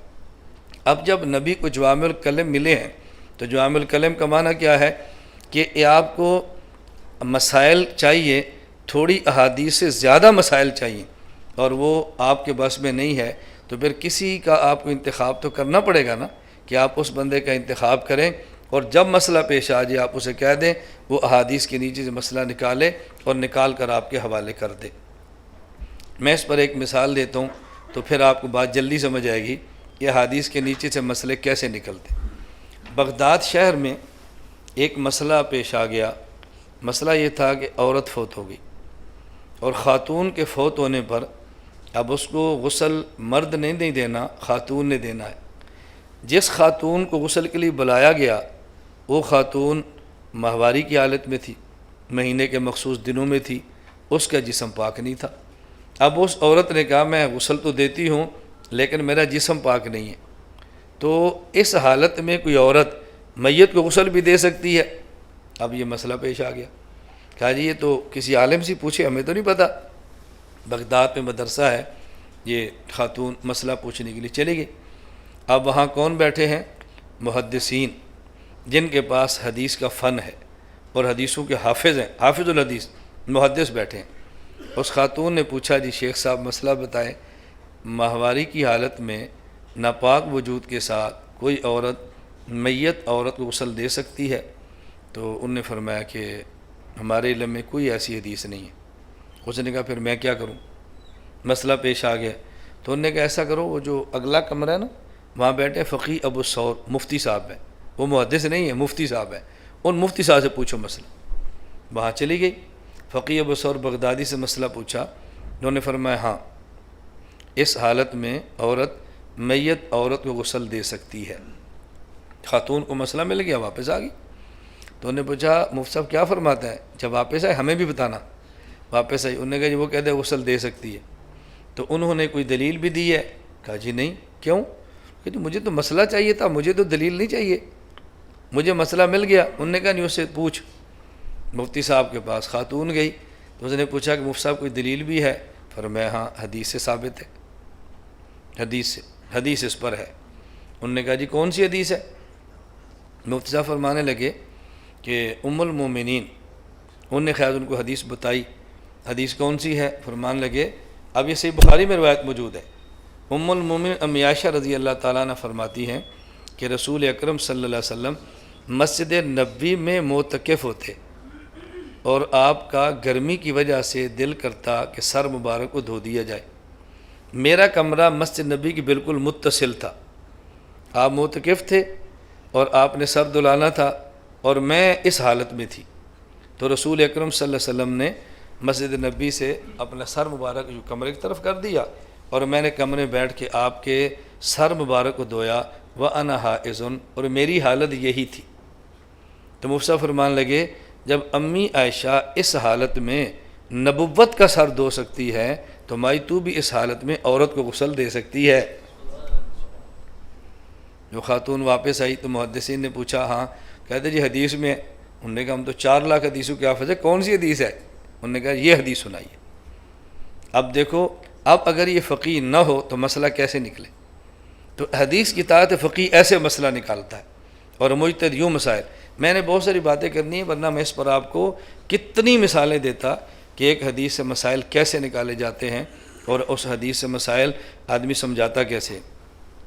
میں ایک چھوٹی سی بات، مسئلہ بھی ہے اور دلچسپ بھی ہے، یہ ایسی بات ہے کہ میں یونیورسٹی اور کالجوں میں بھی کروں تو ان کا جی چاہتا ہے کہ یہ مولانا صاحب اور بیان کریں، کیونکہ ہمارے پاس تو سارا مال ہے، مدرسوں کے لیے بھی ہے، کالج کے لیے بھی ہے، ہم اسکول بھی پڑھتے رہے ہیں، مدرسے میں بھی گئے ہیں، دیہات بھی ہیں، شہر بھی ہے۔ تو اب ایک شخص اسلام آباد کا نوجوان لڑکا ہے، والد صاحب بیمار ہیں، ہسپتال میں داخل ہیں، وہ والد صاحب کو لے کر جاتا ہے تو ڈاکٹر صاحب کہتے ہیں کہ آپ کے والد صاحب کی صحت تب سنبھلے گی جب آپ اس کو 2 بوتل خون دو گے، تو آجا 2 بوتل خون کا انتظام کرو۔ اب اس لڑکے کا مسئلہ چونکہ نیک ہے، دیندار ہے، قرآن حدیث سے تعلق ہے، تو وہ کہتا ہے ڈاکٹر صاحب میں تو والد صاحب کو خون دینے کے لیے تیار ہوں، لیکن کسی حدیث سے ثابت ہوگا تو خون دیں گے نا، ویسے میں کیسے دے سکتا ہوں؟ ڈاکٹر صاحب کہتا ہے بیٹا تیرا ابا جی مر رہے ہیں۔ اس نے کہا جی مر جائے، میں تو شریعت کا پابند ہوں نا، اب میں شریعت دیکھوں یا اپنا باپ دیکھوں؟ آپ مجھے کیا بات سمجھاتے ہیں ڈاکٹر صاحب؟ آپ کیا مجھے سمجھاتے ہیں، میں شریعت دیکھوں یا اپنا باپ دیکھوں؟ ڈاکٹر صاحب نے کہا بیٹا ہم نے تو بات بتائی ہے، باقی جا کر مسئلہ پوچھ لو، گنجائش ملتی ہے تو لے آؤ، نہ گنجائش ملے تو آپ کا مسئلہ، ہمیں کل نہ کہنا کہ والد صاحب کی ڈیتھ ہوگی۔ اب وہ ایک کے پاس جاتا ہے، بعض لوگوں کے پاس علم نہیں ہوتا نا، تو داڑھی رکھ لیتے اور پھر مسائل شروع کر دیتے، ہاں جی آپ مجھے بتاؤ۔ مجھے نے کہا بھی نہیں، کسی بھی حدیث سے ثابت نہیں ہے کہ باپ بیمار ہو تو اس کو 2 بوتل خون دے سکتے ہیں، کیونکہ حدیث میں نہیں ہے، لہٰذا ہم تجھے اجازت نہیں دے سکتے، اب تیری مرضی۔ اب وہ کس کے پاس آتا ہے؟ مفتی صاحب کے پاس۔ مفتی صاحب آپ بتاؤ۔ مفتی نے فرمایا بالکل آپ والد صاحب کو 2 بوتل کیا 4 بوتل خون دے سکتے ہیں، والد صاحب کی جان بچاؤ۔ مفتی صاحب دلیل؟ وہ فرماتے ہیں حدیث میں۔ حدیث میں؟ جی بالکل حدیث میں۔ کون سی حدیث ہے؟ اب جو پہلے نے مسئلہ بتایا وہ کیا کہہ رہا ہے کہ نہیں خون نہیں دے سکتے، ہاں یہ کر سکتے ہیں کہ آپ ڈاکٹر صاحب سے کہو کہ ابا جی کا تھوڑا سا خون اور نکال لیں۔ اس نے کہا جی اور نکالو تو مر جائیں گے، وہ کہہ رہا ہے خون تو آپ کہتے نکال لو۔ انہوں نے کہا نبی پاک صلی اللہ علیہ وسلم جب بیمار ہوتے تھے تو آپ پچھنا حجامہ لگواتے تھے تو خون لیتے نہیں تھے، نکلواتے تھے، تو بیماری کی حالت میں خون نکالنا تو سنت ہے، خون لینا سنت نہیں ہے، تو میں تو جو حدیث میں وہی بتاؤں گا نا، میں اس کا پابند ہوں، میں اپنی طرف سے دخل نہیں کر سکتا۔ مفتی صاحب سے پوچھا تو انہوں نے فرمایا بھی حدیث سے ثابت ہے۔ کون سی حدیث؟ کہ جب رسول اکرم صلی اللہ علیہ وسلم اپنا علاج کرواتے، حجامہ کرواتے، پچھنا لگواتے اور خون نکالا کرتے تھے، اور نبی کریم صلی اللہ علیہ وسلم کے دور میں یہ عام رواج تھا کہ خون نکالتے اور مریض صحت مند ہو جاتا۔ تو انہوں نے کہا جی ہم نے تو خون نکالنا نہیں مفتی صاحب، خون دینا ہے، شاید آپ میرا مسئلہ نہیں سمجھے۔ فرمایا بیٹا سمجھ گیا ہے، تو دلیل نہیں سمجھا۔ اب دیکھو اپنا خون نکالنا جائز نہیں ہے، کوئی شخص خودکشی کرے تو جائز ہے؟ کوئی شخص خودکشی کرے تو جائز ہے؟ جی خودکشی جائز نہیں ہے۔ جب خودکشی جائز نہیں ہے، اپنی انگلی کاٹنا جائز ہے؟ اپنا تھوڑا سا خون نکالنا جائز ہے؟ تو جب خودکشی بھی جائز نہیں ہے، تھوڑا سا خون اپنا نکالنا بھی جائز نہیں ہے، تو پھر حجامے کے ساتھ 1 پیالہ نکالنا کیسے جائز ہے؟ جب مفتی نے بات سمجھائی کہ بیٹا خون نکالنا جائز نہیں ہے، لیکن جب بیماری ہو اور خون نکالنے سے صحت بنتی ہو تو پھر جائز ہے۔ اب خون نکالنے کی وجہ کیا ہے؟ صحت ہونا، تو جو خون نکالنے کی وجہ تھی وہی خون دینے کی وجہ ہے۔ اس دور میں خوراکیں اتنی خالص ہوتی تھی کہ کچھ خون نکالنا پڑتا تھا پھر صحت بنتی، اب خوراکیں اتنی ناقص ہیں کہ کچھ دینا پڑتا ہے پھر صحت بنتی ہے۔ تو جس حدیث سے نکالنا ثابت ہے اسی حدیث سے خون دینا بھی ثابت ہے۔ اب بتاؤ اگر فقی یہ بات نہ بتائے تو آپ کے اسپتالوں میں یہ بلڈ گروپ کا تو مسئلہ ہی ختم ہو جائے، بلڈ بینک تو آپ کو گرانے پڑ جائیں اور آپ کسی مریض کو خون دے کر بچا ہی نہیں سکتے۔ آپ کب بچائیں گے؟ جب فقی موجود ہوگا۔ یہ فقی نہ ہو ہسپتالوں کے دروازے بند ہو جائے، آپ یقین فرمائیں۔ میں صرف کہہ رہا ہوں کہ فقی کی ضرورت کتنی شدید ہے، اس کے بغیر جسم انسانی کی حفاظت آپ کے بس میں نہیں ہے۔ تو میں تو تمہید ساری اس پہ باندھ رہا تھا کہ قرآن کریم بھی موجود ہے، حدیث پاک موجود ہے، اللہ کے نبی صلی اللہ علیہ وسلم موجود ہیں، اس کے باوجود بھی فقی کی ضرورت کیوں پیش آئی ہے؟ یہ میرا خیال ہے اب آپ کو سمجھ آ گئی کہ ضرورت کیوں پیش آ گئی ہے۔ اس لیے کہ مسائل اربوں ہیں اور نصوص تھوڑی ہیں، ان تھوڑی نصوص سے مسئلہ نکالنا ہے، اور مسئلہ نکالنا ہر بندے کے بس میں نہیں ہے، لہٰذا میں ایسا فقی چاہیے کہ جو کچھ اصول بھی بنا دے اور پھر اصول سے نکالنا مسائل بھی نکال دے اور مسئلے نکالنے کا طریقہ بتا دے، تاکہ امت کے لیے شریعت پر عمل کرنا آسان ہو جائے۔ تو پہلی بات میں نے سمجھائی کہ قرآن اور حدیث کے ہوتے ہوئے فقی کی ضرورت ہے۔ یہ سمجھ آ گئی یا میں دوبارہ شروع کروں؟ جی نہیں سمجھ آئی، میں دوبارہ شروع کرتا ہوں۔ ہمارا ایک مسئلے پر 2 گھنٹے پورے ہو جائے ہمیں کوئی فرق نہیں پڑتا۔ کیا فرق پڑتا ہے؟ ایک بات تو سمجھ آئے کہ بھی فقی کی ضرورت ہے، اس میں کوئی شک نہیں۔ اب سوال یہ ہے کہ رسول اللہ صلی اللہ علیہ وسلم کے بعد فقی کون سا چاہیے؟ کس کو منتخب کریں، کس کا انتخاب کریں کہ جو یہ ساری آپ کی ضرورتیں پوری کریں؟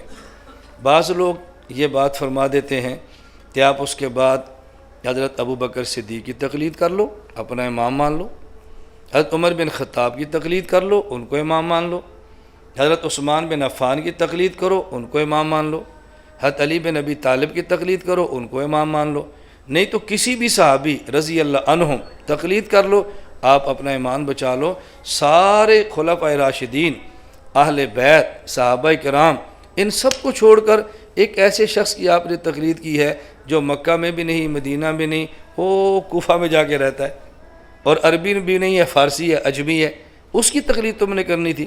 یا کوئی صحابی لے لیتے، مکہ کا فقیہ ہوتا، مدینہ کا ہوتا، کم از کم عربی تو ہوتا نا، تم نے مانا بھی تو عجمی کو مانا، کس بندے کی تم نے تقلید کیا؟ بات اچھی طرح سمجھو۔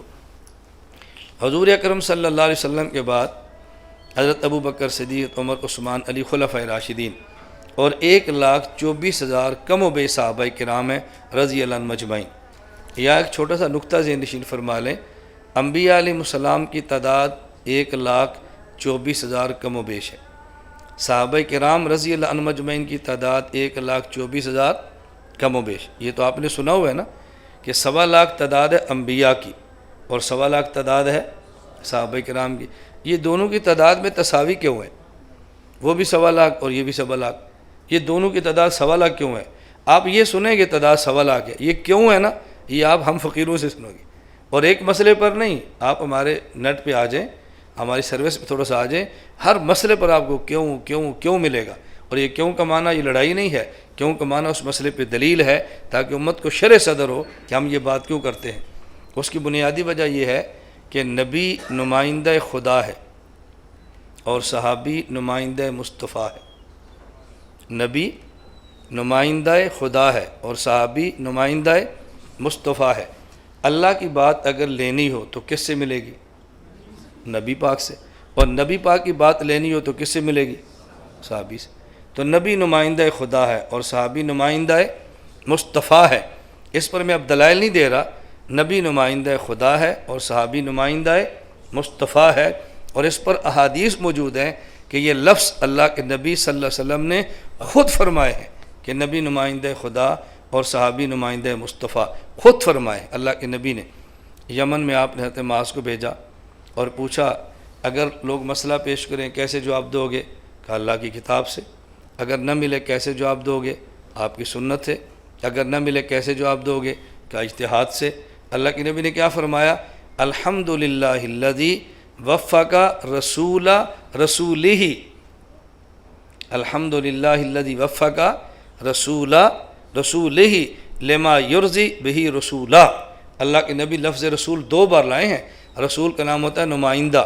حضور فرماتے ہیں اللہ تیرا شکر ہے کہ تو نے میرے نمائندے کو اس بات کی توفیق دی جس پہ آپ کا نمائندہ خوش ہے۔ اللہ کے نبی نے اپنے لیے بھی لفظ رسول استعمال کیا حضرت معاذ کے لیے بھی لفظ رسول استعمال کیا، اپنی نسبت خدا کی طرف کی ہے، حضرت معاذ کی اپنی طرف کی ہے، میں نمائندہ خدا کا ہوں، یہ نمائندہ مصطفیٰ کا ہے۔ نبی نمائندہ خدا، صحابی نمائندہ مصطفیٰ۔ اب وجہ سمجھو یہ تعداد 1.25 لاکھ کیوں ہے؟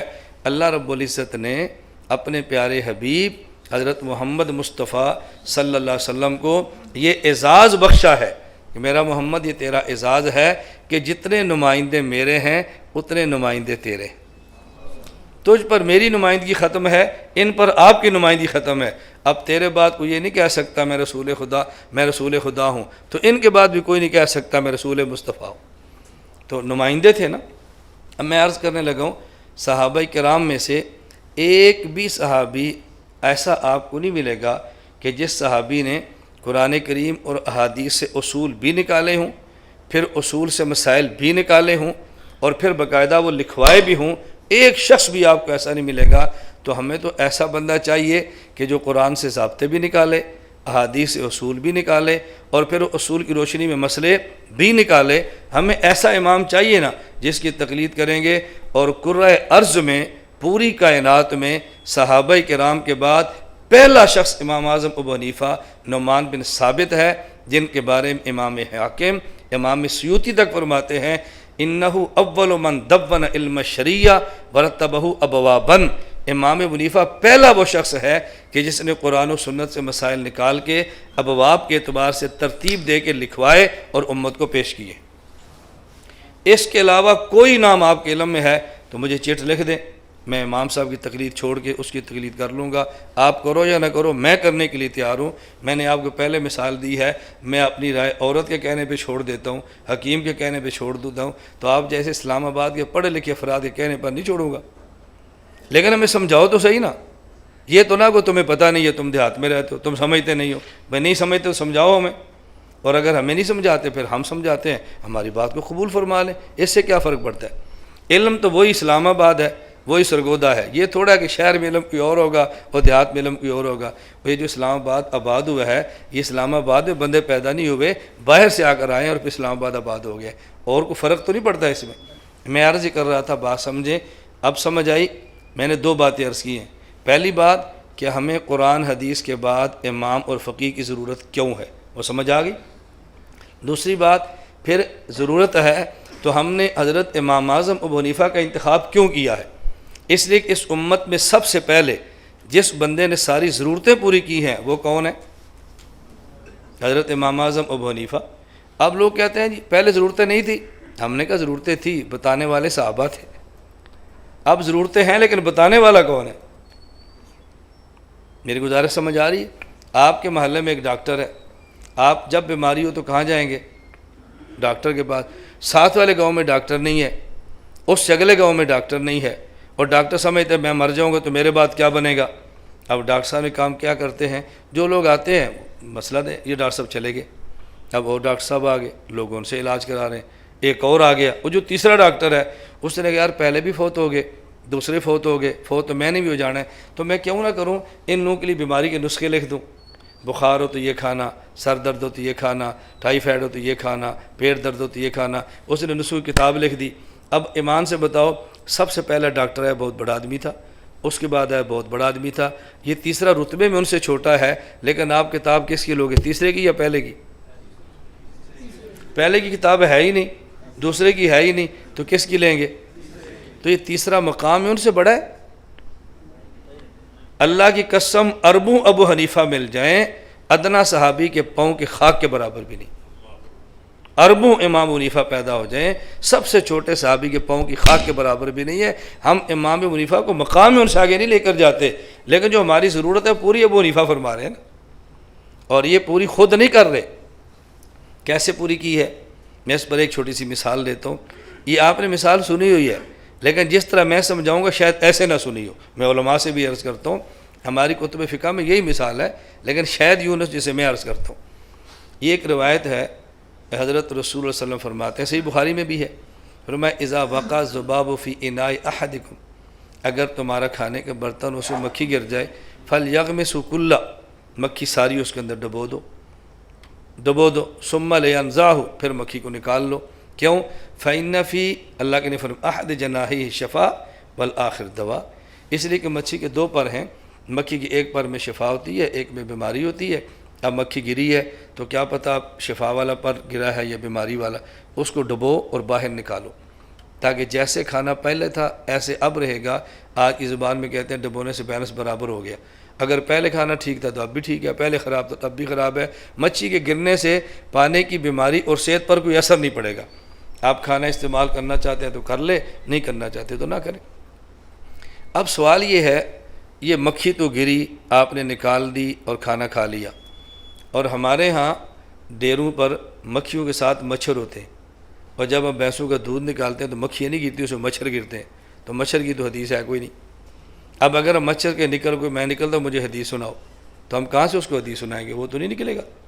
ہم دیہات میں ہمارے عورتیں دودھ کو گرم کرتی ہیں، ملائی نکالتی ہیں، پھر اس کو رات دودھ رکھ دیتی ہیں، اس میں لسی یا دہی کی جاگ لگاتی ہیں، صبح دودھ کو بلوتی ہیں، اس میں سے پھر گھی نکلتا ہے، اور اس گھی میں کیڑیاں گر جاتی ہیں۔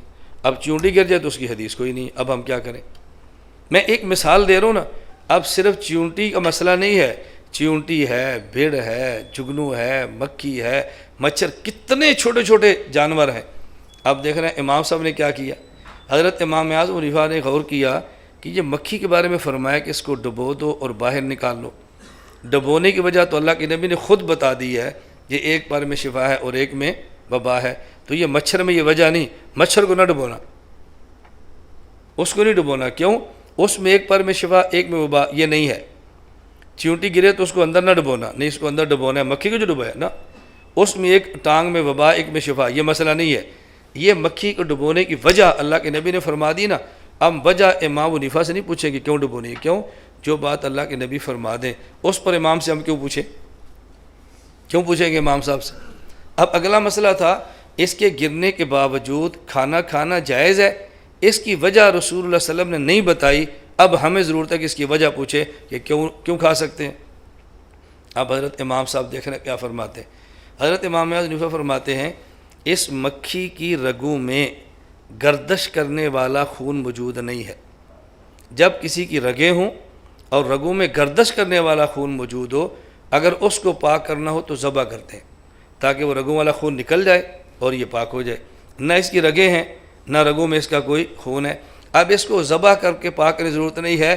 تو جو میتہ کے حرام، مردار اور ناپاک ہونے کی وجہ بنتی ہے وہ رگوں کا خون ہوتا ہے جو باہر نہیں نکلتا، چونکہ اس کی رگیں اور رگوں میں بہنے والا خون نہیں ہے، اس وجہ سے مکھی کے گرنے سے کھانا ناپاک نہیں ہوتا۔ لہٰذا ہر وہ چھوٹا جانور جس کی رگوں میں گردش کرنے والا خون نہیں، جو حکم مکھی کا ہے وہی اس کا ہے۔ اب امام صاحب گیارہ کتنی نظر ہے؟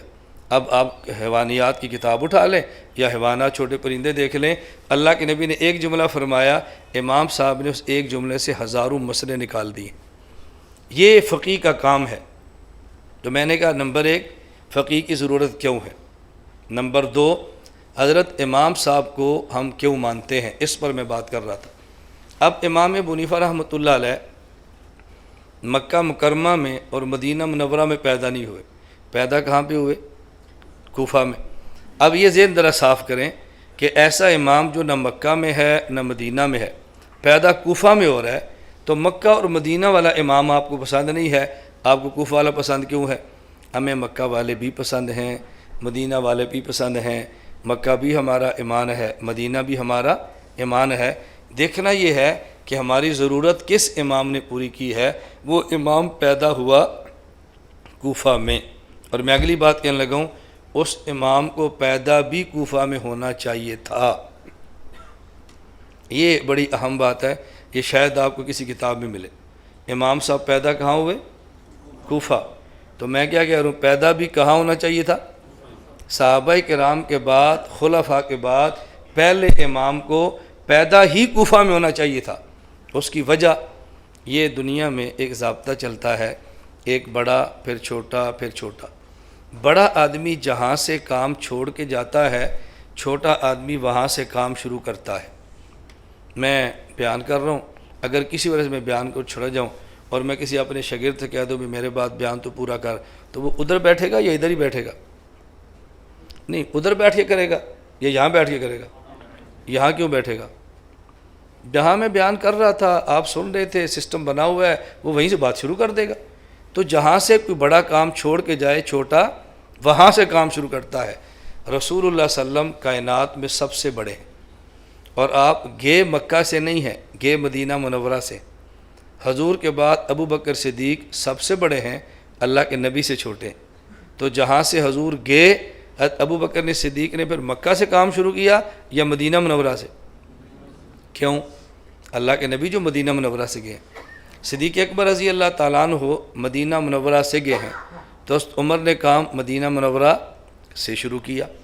حضرت عمر رضی اللہ عنہ مدینہ منورہ سے گئے ہیں، تو حضرت عثمان نے کام مدینہ منورہ سے شروع کیا۔ حضرت عثمان مدینہ منورہ سے گئے ہیں، تو حضرت علی رضی اللہ تعالیٰ عنہ نے کام مدینہ منورہ سے شروع کیا۔ حضرت علی کہاں سے گئے ہیں؟ ٹھیک، آپ کہہ رہے ہیں، میں تو نہیں کہہ رہا نا، میرے اوپر نہیں بات میں کرنا یہ کہہ کر گیا تھا، آپ کہہ رہے ہیں۔ حضرت علی رضی اللہ عنہ مکہ مکرمہ شہید ہوئے، مدینہ منورہ شہید ہوئے یا کوفہ میں شہید ہوئے؟ حضرت علی رضی اللہ عنہ چوتھے خلیفہ، پہلے حضرت ابو بکر، پھر حضرت عمر، پھر حضرت عثمان، پھر حضرت علی۔ تو خلفاء میں سب سے چھوٹے کون ہیں؟ حضرت علی رضی اللہ تعالیٰ عنہ، چھوٹے بھی ہیں، لاڈلے بھی ہیں، حضور پاک کے داماد بھی ہیں، اور مدینہ العلم کے شہر کے دروازے بھی ہیں، ہمارے سر کا تاج بھی ہے، ہمارا ایمان بھی ہے۔ یہ چھوٹے ہونے کا مطلب ان سے ہے، ہم سے تو بہت بڑے ہیں نا۔ ہماری تو حضرت علی رضی اللہ عنہ کے پاؤں کی خاک، ہماری آنکھوں کا سرما، آپ کی جوتیاں، ہمارے سر کا تاج۔ یہ میں سے کہہ رہا ہوں کہ چھوٹا کہہ رہے، غلط فہمی نہ ہونا کہ حضرت علی کو چھوٹا رضی اللہ، ایسے کیسے ہو سکتا ہے؟ حضرت عیسیٰ علیہ السلام رسول اللہ صلی اللہ علیہ وسلم سے چھوٹے ہیں، باقی پوری کائنات کے لوگوں سے بڑے ہیں، صحابہ سے بڑے ہیں انبیاء کے بعد۔ اب بعد میں فقہا چار، چوتھے امام احمد، تیسرے امام شافعی، دوسرے امام مالک اور پہلے امام ابو حنیفہ۔ ان میں بڑے کون ہیں؟ امام ابو حنیفہ۔ امام ابو حنیفہ رحمہ اللہ پیدا ہوئے ہیں 80 ہجری میں اور وفات ہوئی ہے 150 میں۔ اس کے بعد امام مالک، یہ پیدا ہیں 93 ہجری میں اور وفات ہے 179 ہجری میں۔ اس کے بعد امام شافعی پیدا ہے 150 ہجری میں اور وفات ہے 204 ہجری میں۔ پھر امام احمد بن محمد بن حنبل، جنہیں امام احمد بن حنبل کہتے ہیں، یہ پیدا ہوئے 161 میں اور وفات ہے 241 میں۔ تو امام صاحب پیدا ہو رہے ہیں 80 ہجری، امام مالک 93 ہجری، امام شافعی 150 ہجری، امام احمد 161 ہجری۔ تو سب سے پہلے کون پیدا ہوا اور سب سے پہلے فوت کون ہوا؟ امام صاحب۔ تو بڑے کون ہوئے؟ امام صاحب ہوئے نا، امام صاحب بڑے، ان کے بعد امام مالک، ان کے بعد امام شافعی، ان کے بعد امام۔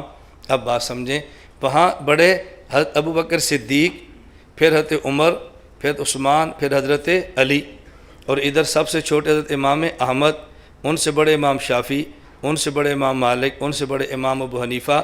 تو خلفۂ راشدین میں آخری حضرت علی بن ابی طالب ہیں، اور ان فقہاء میں پہلے حضرت امام ابو حنیفہ ہیں۔ تو حضرت علی آخری خلیفہ ہیں، حضرت امام حنیفہ یہ پہلے امام اور فقیہ ہیں۔ تو جہاں سے آخری خلیفہ نے جانا تھا وہاں پر پہلے امام نے آنا تھا۔ اگر حضرت علی مکہ مکرمہ میں شہید ہوتے تو پہلا امام مکہ میں پیدا ہوتا، حضرت علی مدینہ میں شہید ہوتے تو پہلا امام مدینہ میں آتا۔ تو جہاں سے آخری خلیفہ گئے ہیں وہاں پہ پہلے امام آئے ہیں۔ تو اب بتاؤ پہلے امام کو کہاں آنا چاہیے تھا؟ جی کوفہ میں۔ میں نے ایک وجہ پیش کی، میں دوسری پیش کرتا ہوں۔ الحمدللہ میرے پاس اتنی وجوہ ہے نا اس بات کی کہ امام حنیفہ کو کوفہ میں پیدا ہونا چاہیے تھا۔ آپ تعجب کریں گے کہ کوفہ میں پیدا ہونے پر بھی ہمارے پاس دلائل ہیں کہ ان کو کوفہ میں کیوں آنا چاہیے۔ میں دوسری وجہ پیش کرتا ہوں، اب بات سمجھنا۔ قرآن کریم حدیث مبارک عربی میں ہے یا عجمی میں؟ جی عربی میں، اور ہے عربوں کے لیے یا عجموں کے لیے بھی؟ ہے عربی میں، اور ہے کن کے لیے؟ عرب و عجم کے لیے۔ اب مجھے بتاؤ کہ خلفۂ راشدین کے پاس یا صحابہ کرام کے بعد وہ پہلا فقیہ جو شریعت کو مدون کرتا، اصول نکالتا، مسائل لکھتا، کتابیں مرتب کرتا، ایسا ہونا چاہیے تھا جو صرف عربی ہو یا عربی بھی ہو اجمی بھی ہو؟ اگر تو قرآن حدیث صرف عربوں کے لیے ہے تو امام کون چاہیے؟ اور اگر سب کے لیے ہے تو پھر کون چاہیے؟ جی اب بتائیں، اگر اسلام آباد میں بیان کرانا ہو ایسے بندے کا جس کو اردو آتی نہیں صرف عربی آتی ہے تو مفید ہوگا؟ یا ایسا بندے عربی بھی آتی ہے اردو بھی آتی ہے، عربی سمجھے اردو والوں کو سمجھائے، ایسا چاہیے صرف عربی والا چاہیے؟ میں آپ سے پوچھ رہا ہوں۔ تو اب حضرت امام حنیفہ کون ہے؟ فارسی النسل، اجمی، عربی نہیں ہے، فارسی النسل امام حنیفہ۔ تو اللہ نے سب سے پہلے ایسے فقیہ کا انتخاب کیا ہے جو عربی سمجھتا ہے، اجموں کو سمجھاتا ہے، عربی بھی ہے، کوفہ میں پیدا ہے، اور نسلاً اجمی بھی ہے کہ وہ فارسی ہے، امام حنیفہ رحمۃ اللہ علیہ۔ اور کیسے مقام پر ہے توجہ رکھنا، کوفہ میں نے دوسری وجہ پیش کی، کیوں؟ امام ابو حنیفہ میں عرض کروں عربی بھی ہے اجمی، اور پیدا کہاں پر ہیں؟ کوفہ میں۔ اب یہ شخص مکہ یا مدینہ میں کیوں نہیں، کوفہ میں کیوں پیدا ہوا؟ کوفہ کی بنیاد کا حکم دیا حضرت عمر بن خطاب رضی اللہ عنہ نے، اور کوفہ کی تعمیر کی ہے حضرت سعد بن ابی وقاص نے۔ حضرت عمر بھی عشرہ مبشرہ میں سے اور سعد بن ابی وقاص بھی عشرہ مبشرہ میں سے۔ اور جب کوفہ شہر بنا تو جن لوگوں نے آباد کیا ہے ان میں 70 صحابہ وہ جو بدری تھے، ان میں 313 صحابہ وہ جو بیعت رضوان میں تھے، جنتی ہونے کی بشارت توجہ رکھنا اللہ کے نبی نے دی ہے۔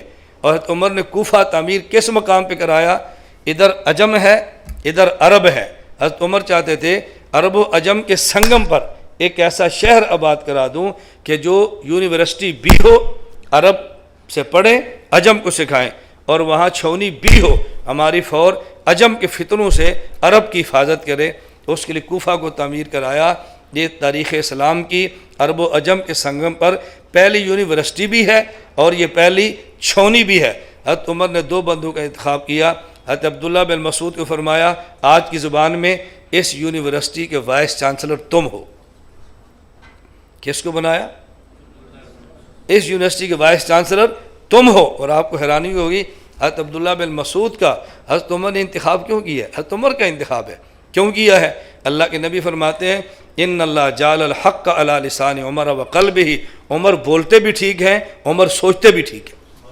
حضرت عمر پہ اتنا اعتماد تھا لو کان بعدی نبی لکان عمر، اگر میرے بعد نبوت کا دروازہ کھلتا تو تاج نبوت عمر کے سر پہ سجایا جاتا۔ حضرت عمر نے انتخاب کس کا ہے؟ حضرت عبداللہ بن مسعود کا۔ یہ کون ہے؟ صحیح بخاری میں روایت ہے، اللہ کے نبی نے فرمایا استقرئ القرآن من 4، قرآن میرے صحابہ میں سے 4 سے قرآن پڑھو۔ ان میں سب سے پہلے نام لیا ہے حضرت عبداللہ بن مسعود کا۔ اور حضور پاک نے فرمایا جو شخص چاہے کہ ایسے قرآن پڑھے جیسے ابھی اترا ہے تازہ تو پھر عبداللہ بن مسعود سے پڑھو۔ اور حضرت عبداللہ بن مسعود اتنے قریبی تھے صحابہ کرام میں سے، یہ وہ شخص ہے کہ جس کو اعزاز حاصل ہے۔ حضور نے فرمایا کہ جب تم آؤ نا اور میرے گھر کا پردہ لٹکا نہ ہو تو بغیر پوچھے تم اندر آیا کرو، بغیر اجازت کے اندر آؤ۔ حضرت ابو موسیٰ اشعری فرماتے ہیں جب ہم حضور کی خدمت میں آئے یمن سے تو ہم سمجھتے تھے کہ عبداللہ بن مسعود اہل بیت ہے، یہ گھر کا بندہ ہے، ہم یہ سمجھتے تھے۔ اور صحابہ کرام میں سے اسلام لانے والوں میں حضرت عبداللہ بن مسعود کا 8واں نمبر ہے۔ اور اس امت کے سب سے بڑے فرعون ابو جہل کا سر کس نے اڑایا تھا؟ حضرت عبداللہ بن مسعود نے۔ اور اس امت کا سب سے بڑا متواضع حضرت عبداللہ بن عمر ہے۔ جتنا علم ہونا اتنی تواضع آتی ہے۔ اکڑتا آدمی تب ہے جب علم تھوڑا ہو، علم بڑھ جائے پھر تکڑتا نہیں ہے، پھر آدمی جھکتا ہے۔ حضرت عبداللہ بن مسعود اس عمر کے امت کے سب سے بڑے متواضع ہیں۔ مدینہ منورہ حضور پاک نے فرمایا میں نے آج جنات کو دعوت دینے کے لیے جانا ہے اور میرے ساتھ وہ جائے گا کہ جس کے دل میں رتی برابر بھی کبر نہیں ہے۔ فرمایا عبداللہ بن مسعود کو بلاؤ۔ میں ایک عجیب بات عرض کرتا ہوں، اس امت کا سب سے بڑا متکبر کون ہے؟ اس امت کا سب سے بڑا متکبر کون ہے؟ اس امت کا فرعون کون تھا؟ بولو۔ اس امت کا سب سے بڑا متکبر کون ہے؟ اور کٹوایا کس سے ہے؟ جو اس امت کا سب سے بڑا متواضع ہے۔ اللہ کے نبی نے فرمایا من تواضع للہ رفعہ اللہ، آدمی جتنا خدا کے لیے جھکتا ہے اللہ اتنا ہی اسے بلند کرتا ہے. سب سے زیادہ متواضع ہے اور متکبر کے سینے پر بیٹھا ہوا ہے. یہ اللہ کا نظام ہے. حضرت عبداللہ بن مسعود کو حضرت عمر نے وائس چانسلر بنا کے بھیجا اور کوفہ والوں سے کہا مجھے عبداللہ کی ضرورت تم سے زیادہ ہے، لیکن میں اپنی ذات پر تمہیں ترجیح دے کے عبداللہ بن مسعود کو تمہارے پاس بھیج رہا ہوں، ان کا خیال کرنا. اور وہاں کا یہ تو یونیورسٹی کے وائس چانسلر تھے نا. اور چھونی کا سربراہ کنے بنایا؟ حضرت عمار بن یاسر کو. مکہ مکرمہ میں جو لوگ شہید ہوئے، مردوں میں پہلا شہید کون ہے؟ یاسر، ان کے بیٹے عمار. تو جس نے سب سے پہلے جان دی ہے نا، فرمایا سب سے پہلی چھونی کا جرنیل بھی تم ہو گئے، حضرت عمار بن یاسر. اب یہ وائس چانسلر بھی ہے، تو یہ چھونی بھی ہے اور اسلامی یونیورسٹی بھی ہے. اب بتاؤ، میں بات سمجھانے لگا ہوں. عرب و عجم کے سنگم پہ جو شہر آباد کیا اس کا نام کیا ہے؟ کوفہ. عرب سے پڑھ کے عجم کو سمجھانے والا ایسا بندہ چاہیے، عجمی و نسل ہو اور عربی سمجھتا ہو. تو اس کو کس جگہ پہ آنا چاہیے تھا؟ کوفہ. کیوں؟ عرب کو دین عرب میں منتقل کرنا ہے تو وہ سنگم پہ آنا چاہیے تھا. اس لیے میں نے عرض کیا ہے کہ حضرت امام اعظم ابو حنیفہ کوفہ میں آئے تھے اور ان کو کوفہ ہی میں آنا چاہیے تھا. ان کا کوفہ میں ہونا یہ کوئی اعتراض کی بات نہیں ہے، یہ اعتراض کی کوئی بات نہیں کہ وہ کوفہ میں کیوں پیدا ہوئے. اللہ میں بات سمجھنے کی توفیق عطا فرمائے. اور میں اس حوالے سے ایک بات اور بھی میں نے عرض کیا، اتنا وسیع عنوان ہے کہ میں ترجیحات پیش کرتا کہ حضرت امام صاحب کوفہ میں کیوں ہیں. ایک اور بات سمجھے، رسول اکرم صلی اللہ علیہ وسلم نے ارشاد فرمایا، یہ الکامل ابن عدی میں روایت موجود ہے، انا مدینۃ العلم والی بابھا فمن اراد المدینہ فلیات الباب. حضور نے فرمایا کہ میں شہر علم ہوں، علی شہر علم کا دروازہ ہے، اور جو شہر علم آنا چاہے وہ دروازے سے ہو کر آئے. کہاں سے ہو کر آئے؟ دروازے سے. میں نے کتاب کا نام بھی پیش کیا ہے، میں حوالہ پیش کر رہا ہوں، آپ جا کر دیکھیں. مزید مفصل آپ کو مسند فردوس دہلوی میں مل جائے گی، آپ دیکھیں جا کر حوالہ. اور روایت کے ضعف اور صحت پر آپ کو اشکال ہو، ہم آپ کی خدمت کے لیے حاضر ہیں، آپ کو تسلی کروا دیں گے. کوئی تھوڑا سا سفر فرما لیں. ہم کہتے ہیں نا، آیا کرو ادھر کبھی کبھی مٹ جائیں گے دل کے ارماں کبھی کبھی. آؤ تو صحیح نا. اب ہمارے ساتھ نہیں بھائی تو یہاں بیٹھا ساری بات یہاں پہ چھیڑ دے، اب میں ساری سندوں کی تحقیق تمہیں یہاں کروا دوں گا. ایک بندہ تمہارے کان میں پھونک دے گا، او جی حدیث تو ضعیف پڑی ہے، تو پھر ہمارے پاس ہم بتاتے ہیں صحیح ہے ضعیف ہے. آؤ تو صحیح نا. ایک بندے کے کہنے پر آپ نے ہماری محنت پہ پانی پھیر دیا. ہم سے پوچھ لیا ہوتا کہ مولانا صاحب آپ نے حدیث پڑھی ہے، فلاں بندہ کہتا ہے اعتراض ہے، جواب کیا ہے؟ آپ نہیں تشریف لا سکتے، آپ خط لکھ دیں، ای میل کر دیں، ہم مفصل آپ کو جواب لکھ دیں گے اور آپ کو تشفی ہوگی انشاءاللہ کہ حدیث پر کلام کیسے ہوتا ہے. تو اللہ کے نبی نے فرمایا میں شہر علم ہوں، علی شہر علم کا دروازہ، اور جو شہر علم آنا چاہے وہ دروازے سے ہو کر آئے.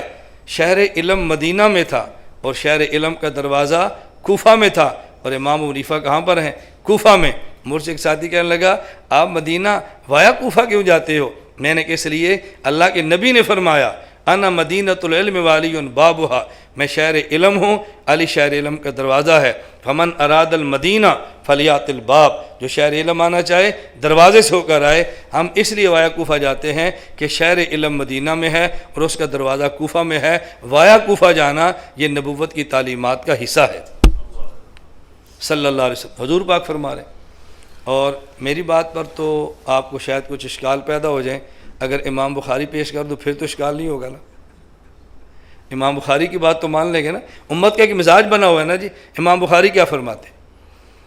علامہ ابن حجر اسقلانی رحمۃ اللہ علیہ نے بخاری کی شرح لکھی ہے فتح الباری، اس کا مقدمہ لکھا حدیث الساری، اس میں حضرت امام بخاری کے حالات لکھے.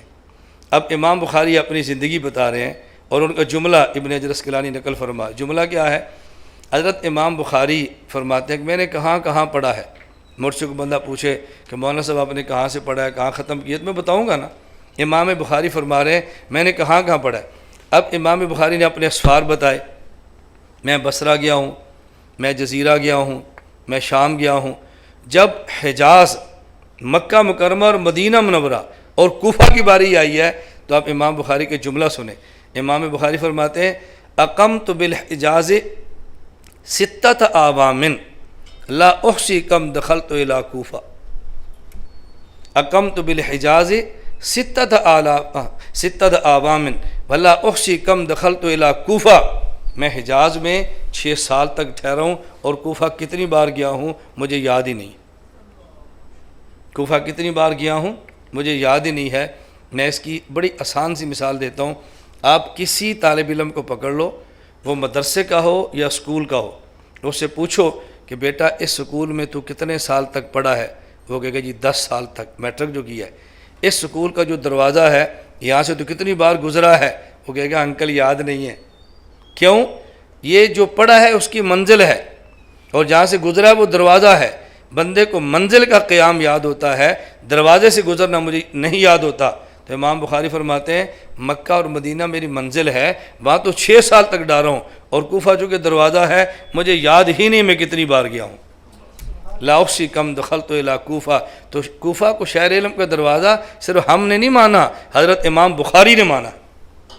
اور آپ کو تعجب ہوگا، آپ اٹھائیں صحیح بخاری، صحیح بخاری 2 جلدوں میں 30 پاروں میں اور 9082 روایات پر مشتمل ہے۔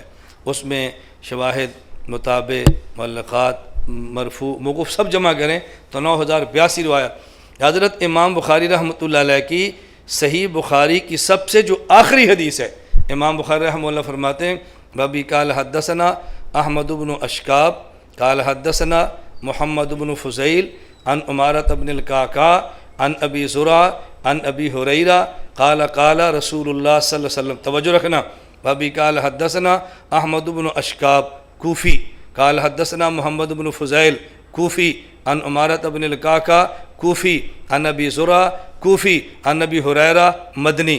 امام بخاری نے آخری جو ذکر کی ہے اس میں سارے راوی کوفہ کے ہیں، صرف صحابی مدینے کا ہے رضی اللہ عنہ۔ اب بتاؤ امام بخاری کو کوفے پر اعتماد تھا یا کوفے سے دشمنی تھی؟ یہ بخاری شریف کی آخری حدیث ہے، یہاں پہ امام بخاری نے اپنی بخاری شریف ختم کر دی ہے اور بات کوفے کے راوی پر مٹائی ہے، اور ہم اعتراض کرتے ہیں وہ کوفے میں تھے، وہ کوفے میں تھے، وہ کوفے تھے۔ اصل میں اعتراض کرنے والا ایسا شخص ہو سکتا ہے کہ جس کو اس وقت کی کوفے کی مرکزی علمیت کا اندازہ نہیں تھا کہ کوفے میں اس وقت کون تھے اور کون لوگ تھے، آباد کنہوں نے کیا تھا۔ حضرت امام اعظم ابو حنیفہ رحمۃ اللہ علیہ میں عرض کر رہا تھا نا، صحابہ کرام کے بعد یہ شخص ہے ہم نے جس کی تقلید کی ہے۔ اب بات توجہ سمجھنا، حضرت امام مالک، امام شافعی، امام احمد اور بھی فقہا ہوں گے، لیکن حضرت امام اعظم ابو حنیفہ نے، توجہ رکھنا، جہاں اصول نکالے، مسائل نکالے اور سب سے پہلے علم شریعت کو مسائل کے ساتھ مرتب کیا ہے، وہاں امام صاحب کی خوبی یہ ہے کہ 6 صحابہ کرام کی زیارت، 6 یا 7 کی زیارت بھی کی ہے، 70 کا زمانہ بھی پایا ہے۔ تو امام حنیفہ براہ راست صحابہ کے شاگرد ہیں، براہ راست کن کے شاگرد ہیں؟ صحابہ کے شاگرد ہیں۔ حضرت امام اعظم ابو حنیفہ رحمۃ اللہ علیہ یہ صحابہ کرام کے شاگرد ہیں، اور امام ابو حنیفہ تابعی ہیں، اور اس طرح ہماری رائے نہیں ہے۔ علامہ عینی حنفی نے عمدۃ القاری میں لکھا ہے، علامہ ابن عبد البر مالکی نے، علامہ ابن عبد البر مالکی ہیں، یہ ہم حنفی عالم نہیں ہے، علامہ عینی عمدۃ القاری حنفی ہیں، کہتے ہیں امام حنیفہ رحمۃ اللہ علیہ تابعی تھے۔ امام ابن عبد البر یہ مالکی ہیں، اور کہتے ہیں امام ابو حنیفہ رحمۃ اللہ علیہ یہ تابعی تھے۔ جامع بیان علم و فضل ہی، حضرت امام ابن اسقلانی رحمۃ اللہ علیہ شافعی ہیں، وہ کہتے ہیں امام حنیفہ تابعی ہیں۔ انہوں نے لکھا تہذیب و تہذیب میں، حضرت امام ابن عماد یہ حنبلی ہیں، وہ کہتے ہیں تابعی ہیں، لکھے شذرات الذہب میں۔ تو امام ابو حنیفہ کو شافعی، مالکی، حنفی، حنبلی سارے کہتے ہیں کہ امام ابو حنیفہ تابعی ہیں جس نے صحابہ کی زیارت کی ہے۔ اس سے بڑا کوئی امام لاؤ نا، ہم اس کو چھوڑ کے ادھر چلے جاتے ہیں۔ بھئی لاؤ تو صحیح نا، کو صرف یہ تو نہ کوئی بندہ ٹھیک نہیں تھا، چلو نہیں تھا ٹھیک تو جو ٹھیک ہے وہ دکھا دو، کوئی دکھاؤ تو صحیح۔ اور پھر حضرت امام اعظم ابو حنیفہ رحمۃ اللہ علیہ کے بعد یہ جو 3 بڑے بڑے ہیں نا، حضرت امام شافعی، امام مالک، امام شافعی، امام احمد، اگر آپ ان سے پوچھیں تو ان کے جوابات کیا ہیں؟ حضرت امام مالک سے پوچھا گیا امام ابو حنیفہ کے بارے میں آپ کیا کہتے ہیں؟ اور امام مالک کون ہے؟ امام دار الہجرہ، امام مدینہ، چھوٹا بندہ نہیں، اور قرآن کریم کے بعد اصح الکتب بعد کتاب اللہ، موطا امام مالک۔ آپ کو کہ ہم نے تو آج تک بخاری سنی، آپ مقدمہ ابن صلاح اٹھا کے دیکھو، ابن صلاح فرماتے ہیں اصح الکتب بعد کتاب اللہ، صحیح بخاری یہ موطا امام مالک کے بعد ہے، موطا امام مالک کا مصنف کتنا بڑا آدمی ہے. پوچھا جی امام صاحب کے بارے میں کیا رائے ہے؟ فرمایا رأیت رجلا، میں نے ایک ایسے شخص کو دیکھا، رأیت رجلا لو اراد ان یجعلہ هذه الساریۃ ذهبا لقام بحجتہ. یہ جو لکڑ کا ستون ہے نا، اگر وہ دلائل کی برسات کرے تو اپنے دلائل سے لکڑ کے ستون کو سونے کا ستون ثابت کر دے. یہ امام ابو حنیفہ ہے.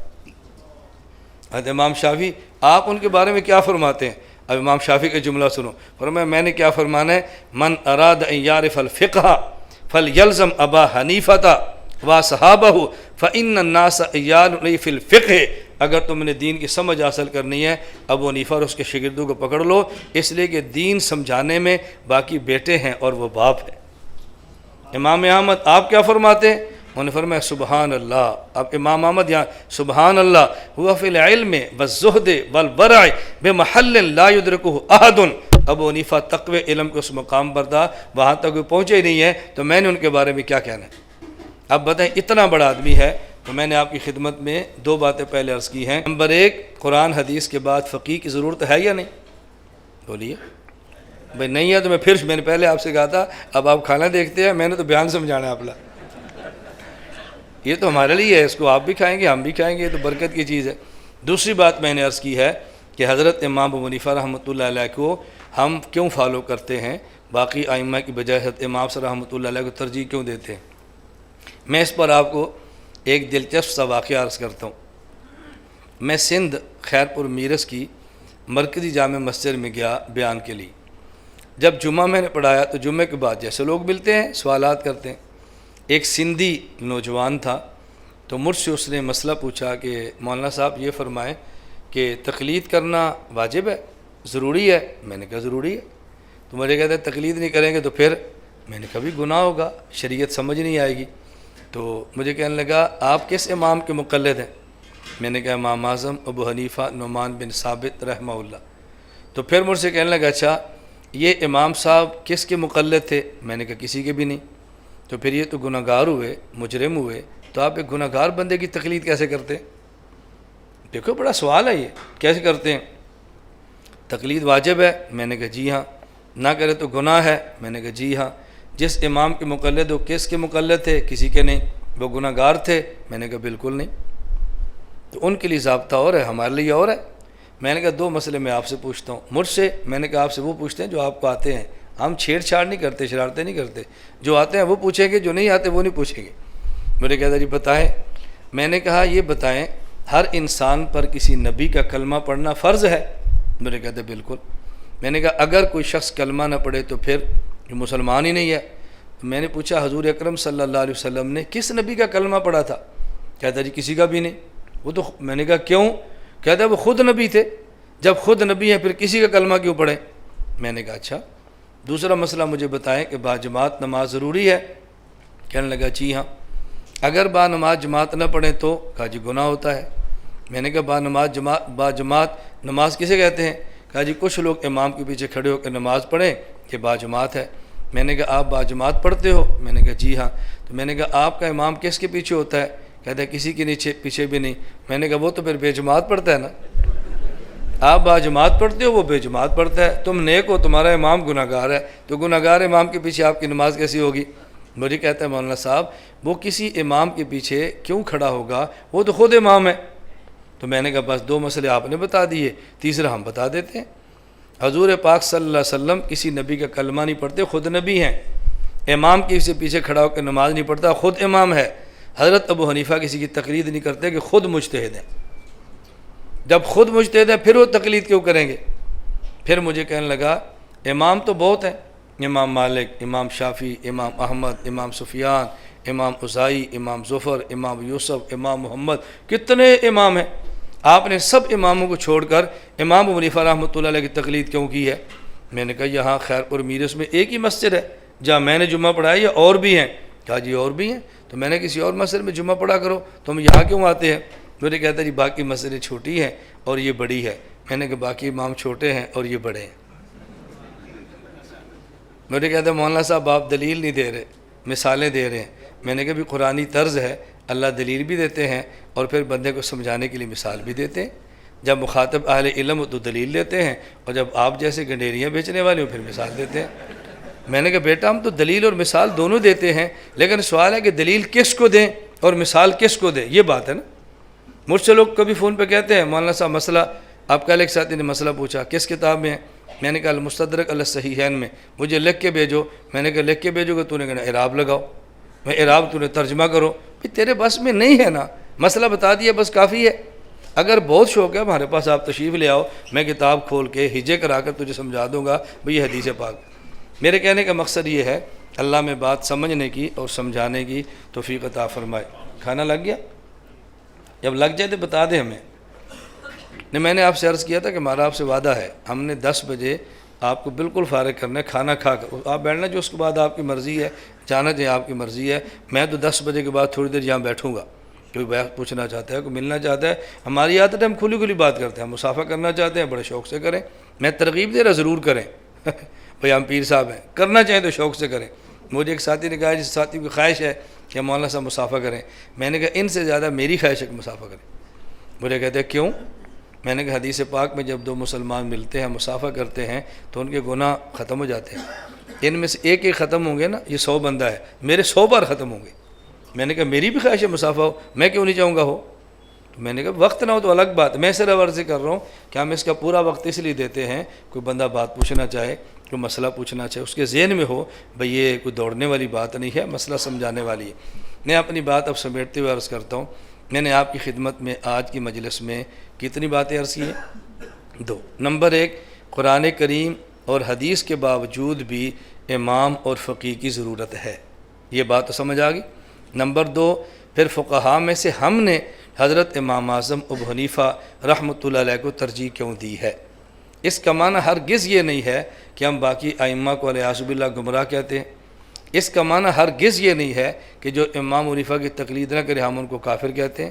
اس کا معنی ہرگز یہ نہیں ہے کہ ہم کو ڈنڈے مارتے ہیں، بالکل غلط بات ہے۔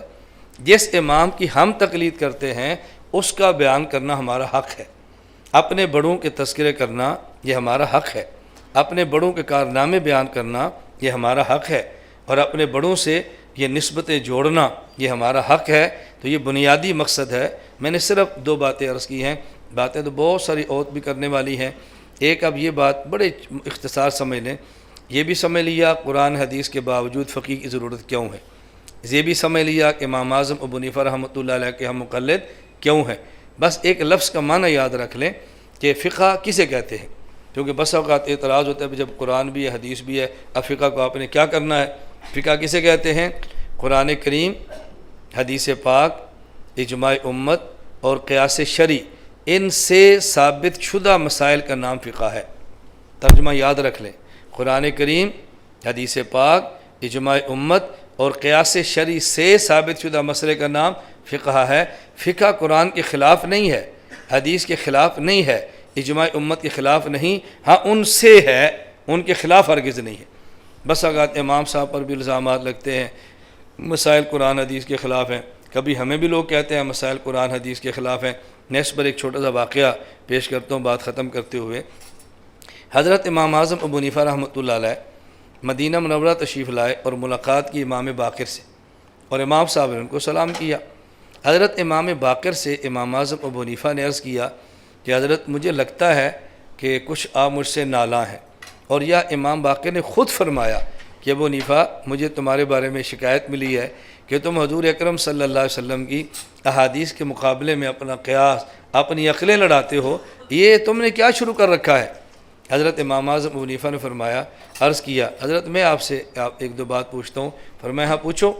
امام صلی اللہ علیہ وسلم عرض کرنے لگے آپ یہ بتائیں مرد کمزور ہے یا عورت؟ امام باقر نے فرمایا کہ عورت۔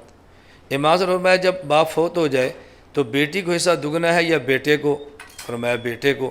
تو امام صاحب فرمایا کہ میری عقل تو کہتی ہے کہ بیٹی کو دگنا دو کمزور ہے، بیٹے کو 1 گنا دو کہ وہ طاقتور ہے۔ پھر اب امام صاحب فرمانے کہ میری عقل تو یہ کہتی ہے، لیکن میں کہتا ہوں کہ بیٹی کو 1 گنا اور بیٹے کو 2 گنا، چونکہ آپ کے نانا جان نے فرمایا ہے، ہم نے آپ کے نانا جان کے فرمانے پہ اپنی عقل کو چھوڑ دیا ہے۔ میں دوسری بات آپ سے پوچھتا ہوں، مجھے آپ یہ بات فرماؤ، نماز زیادہ اہم ہے یا روزہ؟ فرمایا نماز۔ انہوں نے کہا جب عورت کے مخصوص دنوں میں نماز نہ پڑھ سکے اور روزہ نہ رکھ سکے تو بعد میں نماز پڑھتی ہے یا روزہ رکھتی ہے؟ انہوں نے فرمایا کہ روزہ رکھتی ہے۔ فرمایا میری عقل تو کہتی ہے کہ روزہ بے شک نہ رکھے، نمازیں ضرور پڑھے جو ان دنوں میں رہ گئی ہے، چونکہ نماز اہم ہے، میری عقل یہ کہتی ہے۔ لیکن چونکہ آپ کے نانا جی نے فرمایا کہ روزہ رکھے اور نمازیں بعد میں نہ پڑھے، تو میں نے آپ کے نانا جی کے فرمانے پہ اپنی عقل کو چھوڑ دیا ہے اور حدیث پاک کو لے لیا ہے۔ میں تیسری بات آپ سے پوچھتا ہوں، مجھے آپ یہ فرمائیں کہ پیشاب کے قطرے یہ زیادہ نجس ہیں یا مرد کا جو نطفہ ہے مادہ منویہ یہ زیادہ نجس ہے؟ تو انہیں فرمایا زیادہ نجس تو پیشاب ہے۔ امام صاحب فرمانے لگے اگر پیشاب زیادہ نجس ہے تو پھر میری عقل تو کہتی ہے جب آدمی پیشاب کرے پھر غسل کرے اور مادہ منویہ نکلے پھر وضو کر لے، چونکہ زیادہ ناپاک جو وہ ہے، میری عقل تو یہ کہتی ہے۔ لیکن دیکھو میں نے عقل کو چھوڑ دیا آپ کے نانا جی کے فرمانے پر۔ امام باقر اتنے خوش ہوئے، اٹھ کے امام صاحب کو چوم لیا کہ میں نے تیرے بارے میں خواہ پروپیگنڈا سنا تھا، تو قیاس کو چھوڑ کے حدیثوں پر عمل کرتا ہے۔ اور آپ اس بات پر حیران ہوگے اور میری بات آپ کو تعجب ہوگا، آج دنیا میں بحثیں چل رہی ہیں صحیح حدیث ضعیف حدیث، صحیح حدیث ضعیف حدیث۔ ہم حنفیوں کا موقف یہ ہے اگر ایک طرف قیاس آ جائے اور ایک طرف ضعیف حدیث ہو جائے، قیاس کو چھوڑ دیں اور ضعیف حدیث لے لیں۔ صحیح تو بہت اوپر کا مقام ہے نا، اگر ضعیف حدیث اور قیاس کا مقابلہ آ جائے تو قیاس کو چھوڑ دیں اور ضعیف حدیث کو لے لیں، اور پھر بھی الزام ہے کہ یہ لوگ قیاس کو لیتے ہیں، ہمیں بہت تعجب ہوتا ہے۔ اور حضرت امام صاحب کے بارے میں بہت مشہور ہے، وہ جی فلاں محدث کہتا ہے یہ تو صاحب رائے ہے، یہ تو صاحب رائے ہے۔ میں نے کہا صاحب رائے کا معنی یہ نہیں ہے کہ قرآن حدیث نہیں آتا، صاحب رائے کا معنی ہے کہ یہ بندہ رائے رکھتا ہے۔ اب سمجھ آئی صاحب رائے کا معنی کیا ہے؟ یہ بندہ رائے رکھتا ہے، قرآن مجید سے مسئلہ نکال سکتا ہے، حدیث سے مسئلہ نکال سکتا ہے، یہ صاحب رائے ہے، اس کی اپنے کچھ دلیلیں ہیں۔ یہ معنی کہ ہر کسی کے پیچھے دوڑتا ہے، یہ خود صاحب رائے ہے۔ لوگوں نے سمجھا صاحب رائے کا معنی ہے کہ اس بندے کو قرآن نہیں آتا۔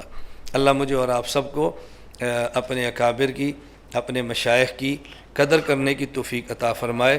میں اب توجہ فرمائے، آخر میں نے شروع میں باتیں کی تھی لیکن بہت سارے حضرات نہیں تھے، میں آخر میں پھر عرض کر رہا ہوں۔ ایک تو یہ ذہن نشین فرما لیں کہ ہمارے یہاں نو لیٹ اور نو ویٹ۔ ہمارا جب اعلان 7 کا ہو تو آپ یقین فرما لیں کہ 7 بجے پروگرام نے شروع ہونا ہے، اختتام 10 کا ہو تو آپ ذہن نشین فرما لیں کہ 10 بجے ختم ہونا ہے۔ ہم وقت کا پورا خیال رکھتے ہیں۔ دوسری بات میں نے آپ سے شروع میں گزارش کی تھی، میں آخر میں یہ بات پھر کہتا ہوں اور یہ بات بڑی توجہ سے سماعت فرما لیں کہ پاکستان دنیا بھر کی طاغوتی طاقتیں اور اسلام اور پاکستان دشمن کی طاقتوں میں پاکستان کھٹکتا ہے، اور پاکستان دنیا کے لیے آج ناقابل برداشت ہے۔ اس کی وجہ بنیادی طور پر 2 ہیں۔ نمبر 1، پاکستان مدینہ منورہ کے بعد پہلی ریاست ہے جو صرف کلمہ کی بنیاد پہ بنی ہے۔ دوسری وجہ، دنیا اسلام میں یہ واحد ایسی طاقت ہے کہ جس کے پاس ایٹمی طاقت موجود ہے۔ تو ہمارے پاس 2 طاقتیں ہو گئی، نمبر 1 اسلام، کلمہ لا الہ الا اللہ محمد رسول اللہ، نمبر 2 ایٹمی طاقت۔ مادی روحانیت کے دور میں کلمے سے بڑی کوئی طاقت نہیں ہے، اور مادیات میں ایٹم سے بڑی کوئی طاقت نہیں ہے۔ یہ بات سمجھنا، روحانیت شریعت میں کلمے سے بڑی کوئی طاقت نہیں ہے، اور مادیات میں ایٹم سے بڑی کوئی طاقت نہیں ہے۔ تو جب ہمارے پاس کلمے کی طاقت بھی ہے، ایٹم کی طاقت بھی ہے، تو دنیا چاہے گی نا اس ملک کو توڑ دو، یہ طاقتیں ختم کرو۔ اور اس کو توڑنے کا سب سے بہترین حل یہ ہے، سب سے بہترین طریقہ، مولوی ہیں جنہیں کلمے کو سنبھالا ہوا ہے، اور فوج ہے جس نے ایٹم کو سنبھالا ہوا ہے، ان کو آپس میں لڑاؤ، ادھر بھی طاقت ادھر بھی طاقت، اس کو لڑاؤ، ملک خود بہت ٹوٹ جائے گا۔ اس لیے پوری پلان کے ساتھ علماء اور فوج، مدارس اور ایجنسیاں، حکومت اور مولویوں کو مسلسل لڑایا جا رہا ہے۔ لیکن اللہ جزائے خیر عطا فرمائے ہمارے اکابرین کو، ہمارے مشائخ کو، جن نے مشکل وقت میں اس قوم کو سنبھالا ہے، اور ہم نے فیصلہ کیا ہے کہ ہم کلمے اور ایٹم کی طاقت کو آپس میں ہرگز نہیں لڑنے دیں گے انشاءاللہ۔ آپ میری تائید فرماتے ہیں؟ ہم نے اسلام کو بھی سنبھالنا ہے اور ایٹم کو بھی۔ جو ہمارا اسلام قبول نہ کرے وہ بھی ہمارا نہیں ہے، اور جو ہمارا ایٹم قبول نہ کرے وہ بھی ہمارا نہیں ہے، اس لیے ہم نے اس کو سنبھالنا ہے۔ اور میں نے شروع میں کہا تھا، پھر عرض کرتا ہوں، اب جو میں نے سیمینار پہ گفتگو کی ہے یہ کسی کے خلاف کی ہے یا اپنے لوگوں کو اپنا امام سمجھایا؟ اور میں جب امام صاحب کا نام لیتا ہوں لوگ سمجھتے ہیں یہ فلاں مسئلہ خلاف تقریریں کرتا ہے. میں نے کہا میں فلاں کے خلاف تقریریں نہیں کرتا، میں صرف اپنی قوم کو سمجھانا چاہ رہا ہوں. جب آپ حضرت امام اعظم ابو حنیفہ رحمۃ اللہ علیہ کو مانتے ہیں تو پھر امام صاحب رحمۃ اللہ علیہ کے مسئلے پر آپ کو قائم بھی رہنا چاہیے، امام صاحب کی تعلیمات بھی دیکھنی چاہیے. ان حالات میں امام صاحب کی تعلیمات موجود ہیں یا موجود نہیں ہیں، امام صاحب کی رائے کیا ہے یا رائے کیا نہیں ہے.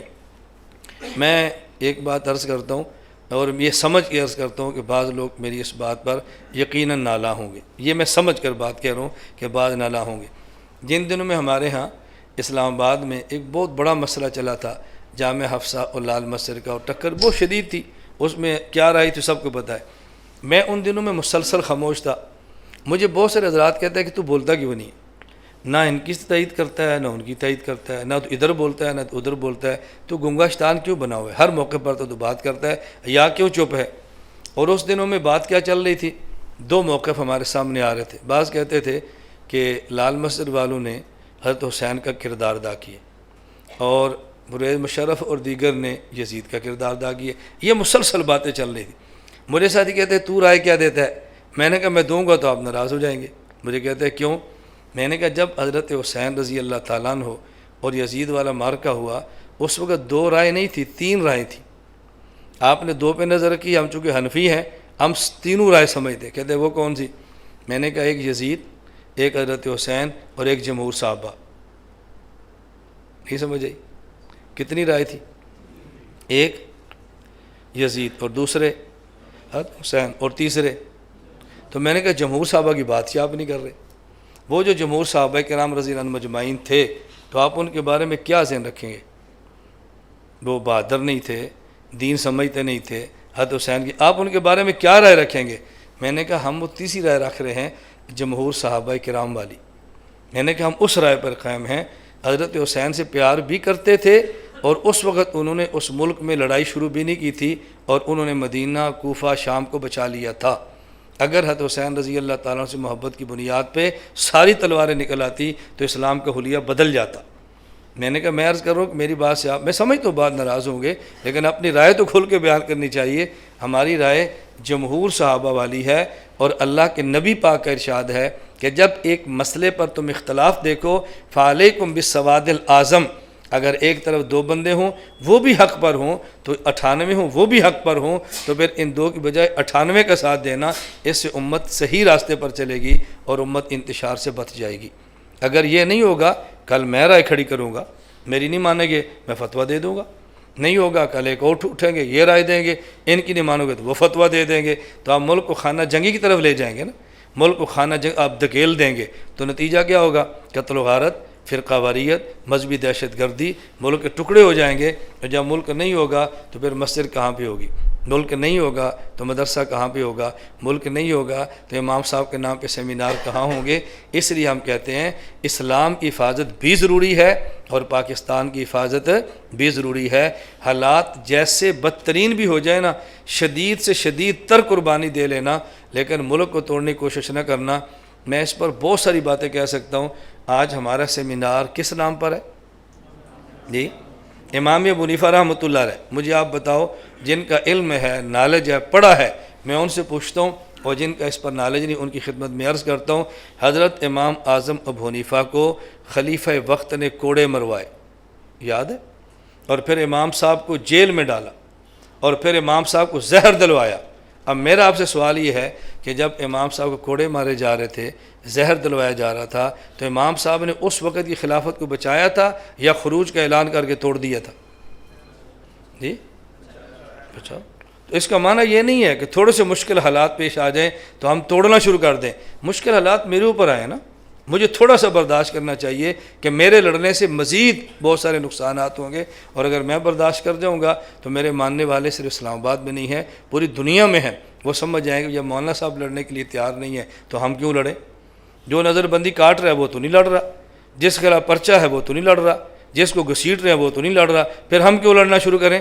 تھوڑی سی بات آپ کریں گے، اللہ کی قسم آپ کا ملک امن کا گہوارہ بن جائے گا. میں نے اس لیے گزارش کی ہے کہ امام صاحب کے نام پہ سیمینار کا معنی امام صاحب کی تعلیمات ہیں۔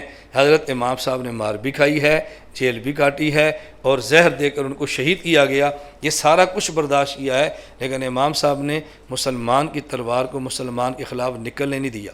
تو ہم ان تعلیمات کی روشنی میں آخری بات آپ خدمت میں عرض کرتا ہوں، آج ہم یہ فیصلہ کر کے اٹھیں کہ ہم انشاءاللہ اس ملک میں مسلم کی تلوار کو مسلمان کے خلاف نہیں چلنے دیں گے، مسلم کی گردن مسلمان کے ہاتھوں نہیں کٹنے دیں گے، مسلمان کے ہاتھوں اسلامی ملک یہ تباہ نہیں ہونے دیں گے۔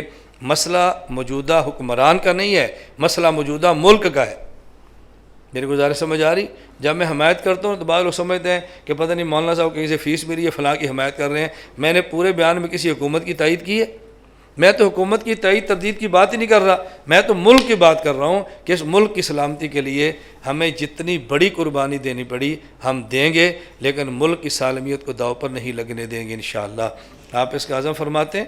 جو میری بات کی تائید فرماتے ہیں وہ ہاتھ کھڑا کریں تاکہ ہمیں بھی اندازہ ہو کہ ہماری بات کی تائید کون کرتا ہے۔ اللہ مجھے اور آپ سب کو عمل کرنے کی توفیق عطا فرمائے۔ اب دعا کرتے ہیں، اور ہماری ساری گفتگو میڈیا پر ریکارڈ پر موجود ہے۔ کسی کو یہ خلش نہیں ہونی چاہیے کہ مولانا صاحب نے اسلام آباد میں کسی فرقے کے خلاف تقریر کی، کوئی کہے نا تو آپ کہہ رہے ہیں یار جھوٹ نہ بولو، اس بندے کو بھی سن بھی لیا کرو، خواہ مخواہ دور سے فیرگنے شروع کر دیا کرو۔ اللہ میں توفیق عطا فرمائے۔ الحمدللہ رب العالمین والصلاۃ والسلام علی رسول وعلی آلہ وصحابہ اجمعین۔ اے مولا کریم ہماری حسنات اور نیکیاں قبول فرما، اے اللہ گناہوں کو معاف فرما، خطاؤں سے درگزر فرما، جائز حاجات کو پورا فرما، بیماروں کو صحت عطا فرما۔ اے اللہ قرآن کریم حدیث پاک کو اے اللہ پڑھنے کی، سمجھنے کی، عمل کی توفیق عطا فرما۔ حضرات ائمہ کرام کے احترام کی توفیق عطا فرما۔ اے اللہ باہمی رواداری کی توفیق عطا فرما۔ اے اللہ فرقہ واریت اور دہشت گردی کی لعنت سے ہمارے ملک کو پاک فرما۔ اے مولا کریم ہم سب کو گناہوں سے پاک زندگی عطا فرما۔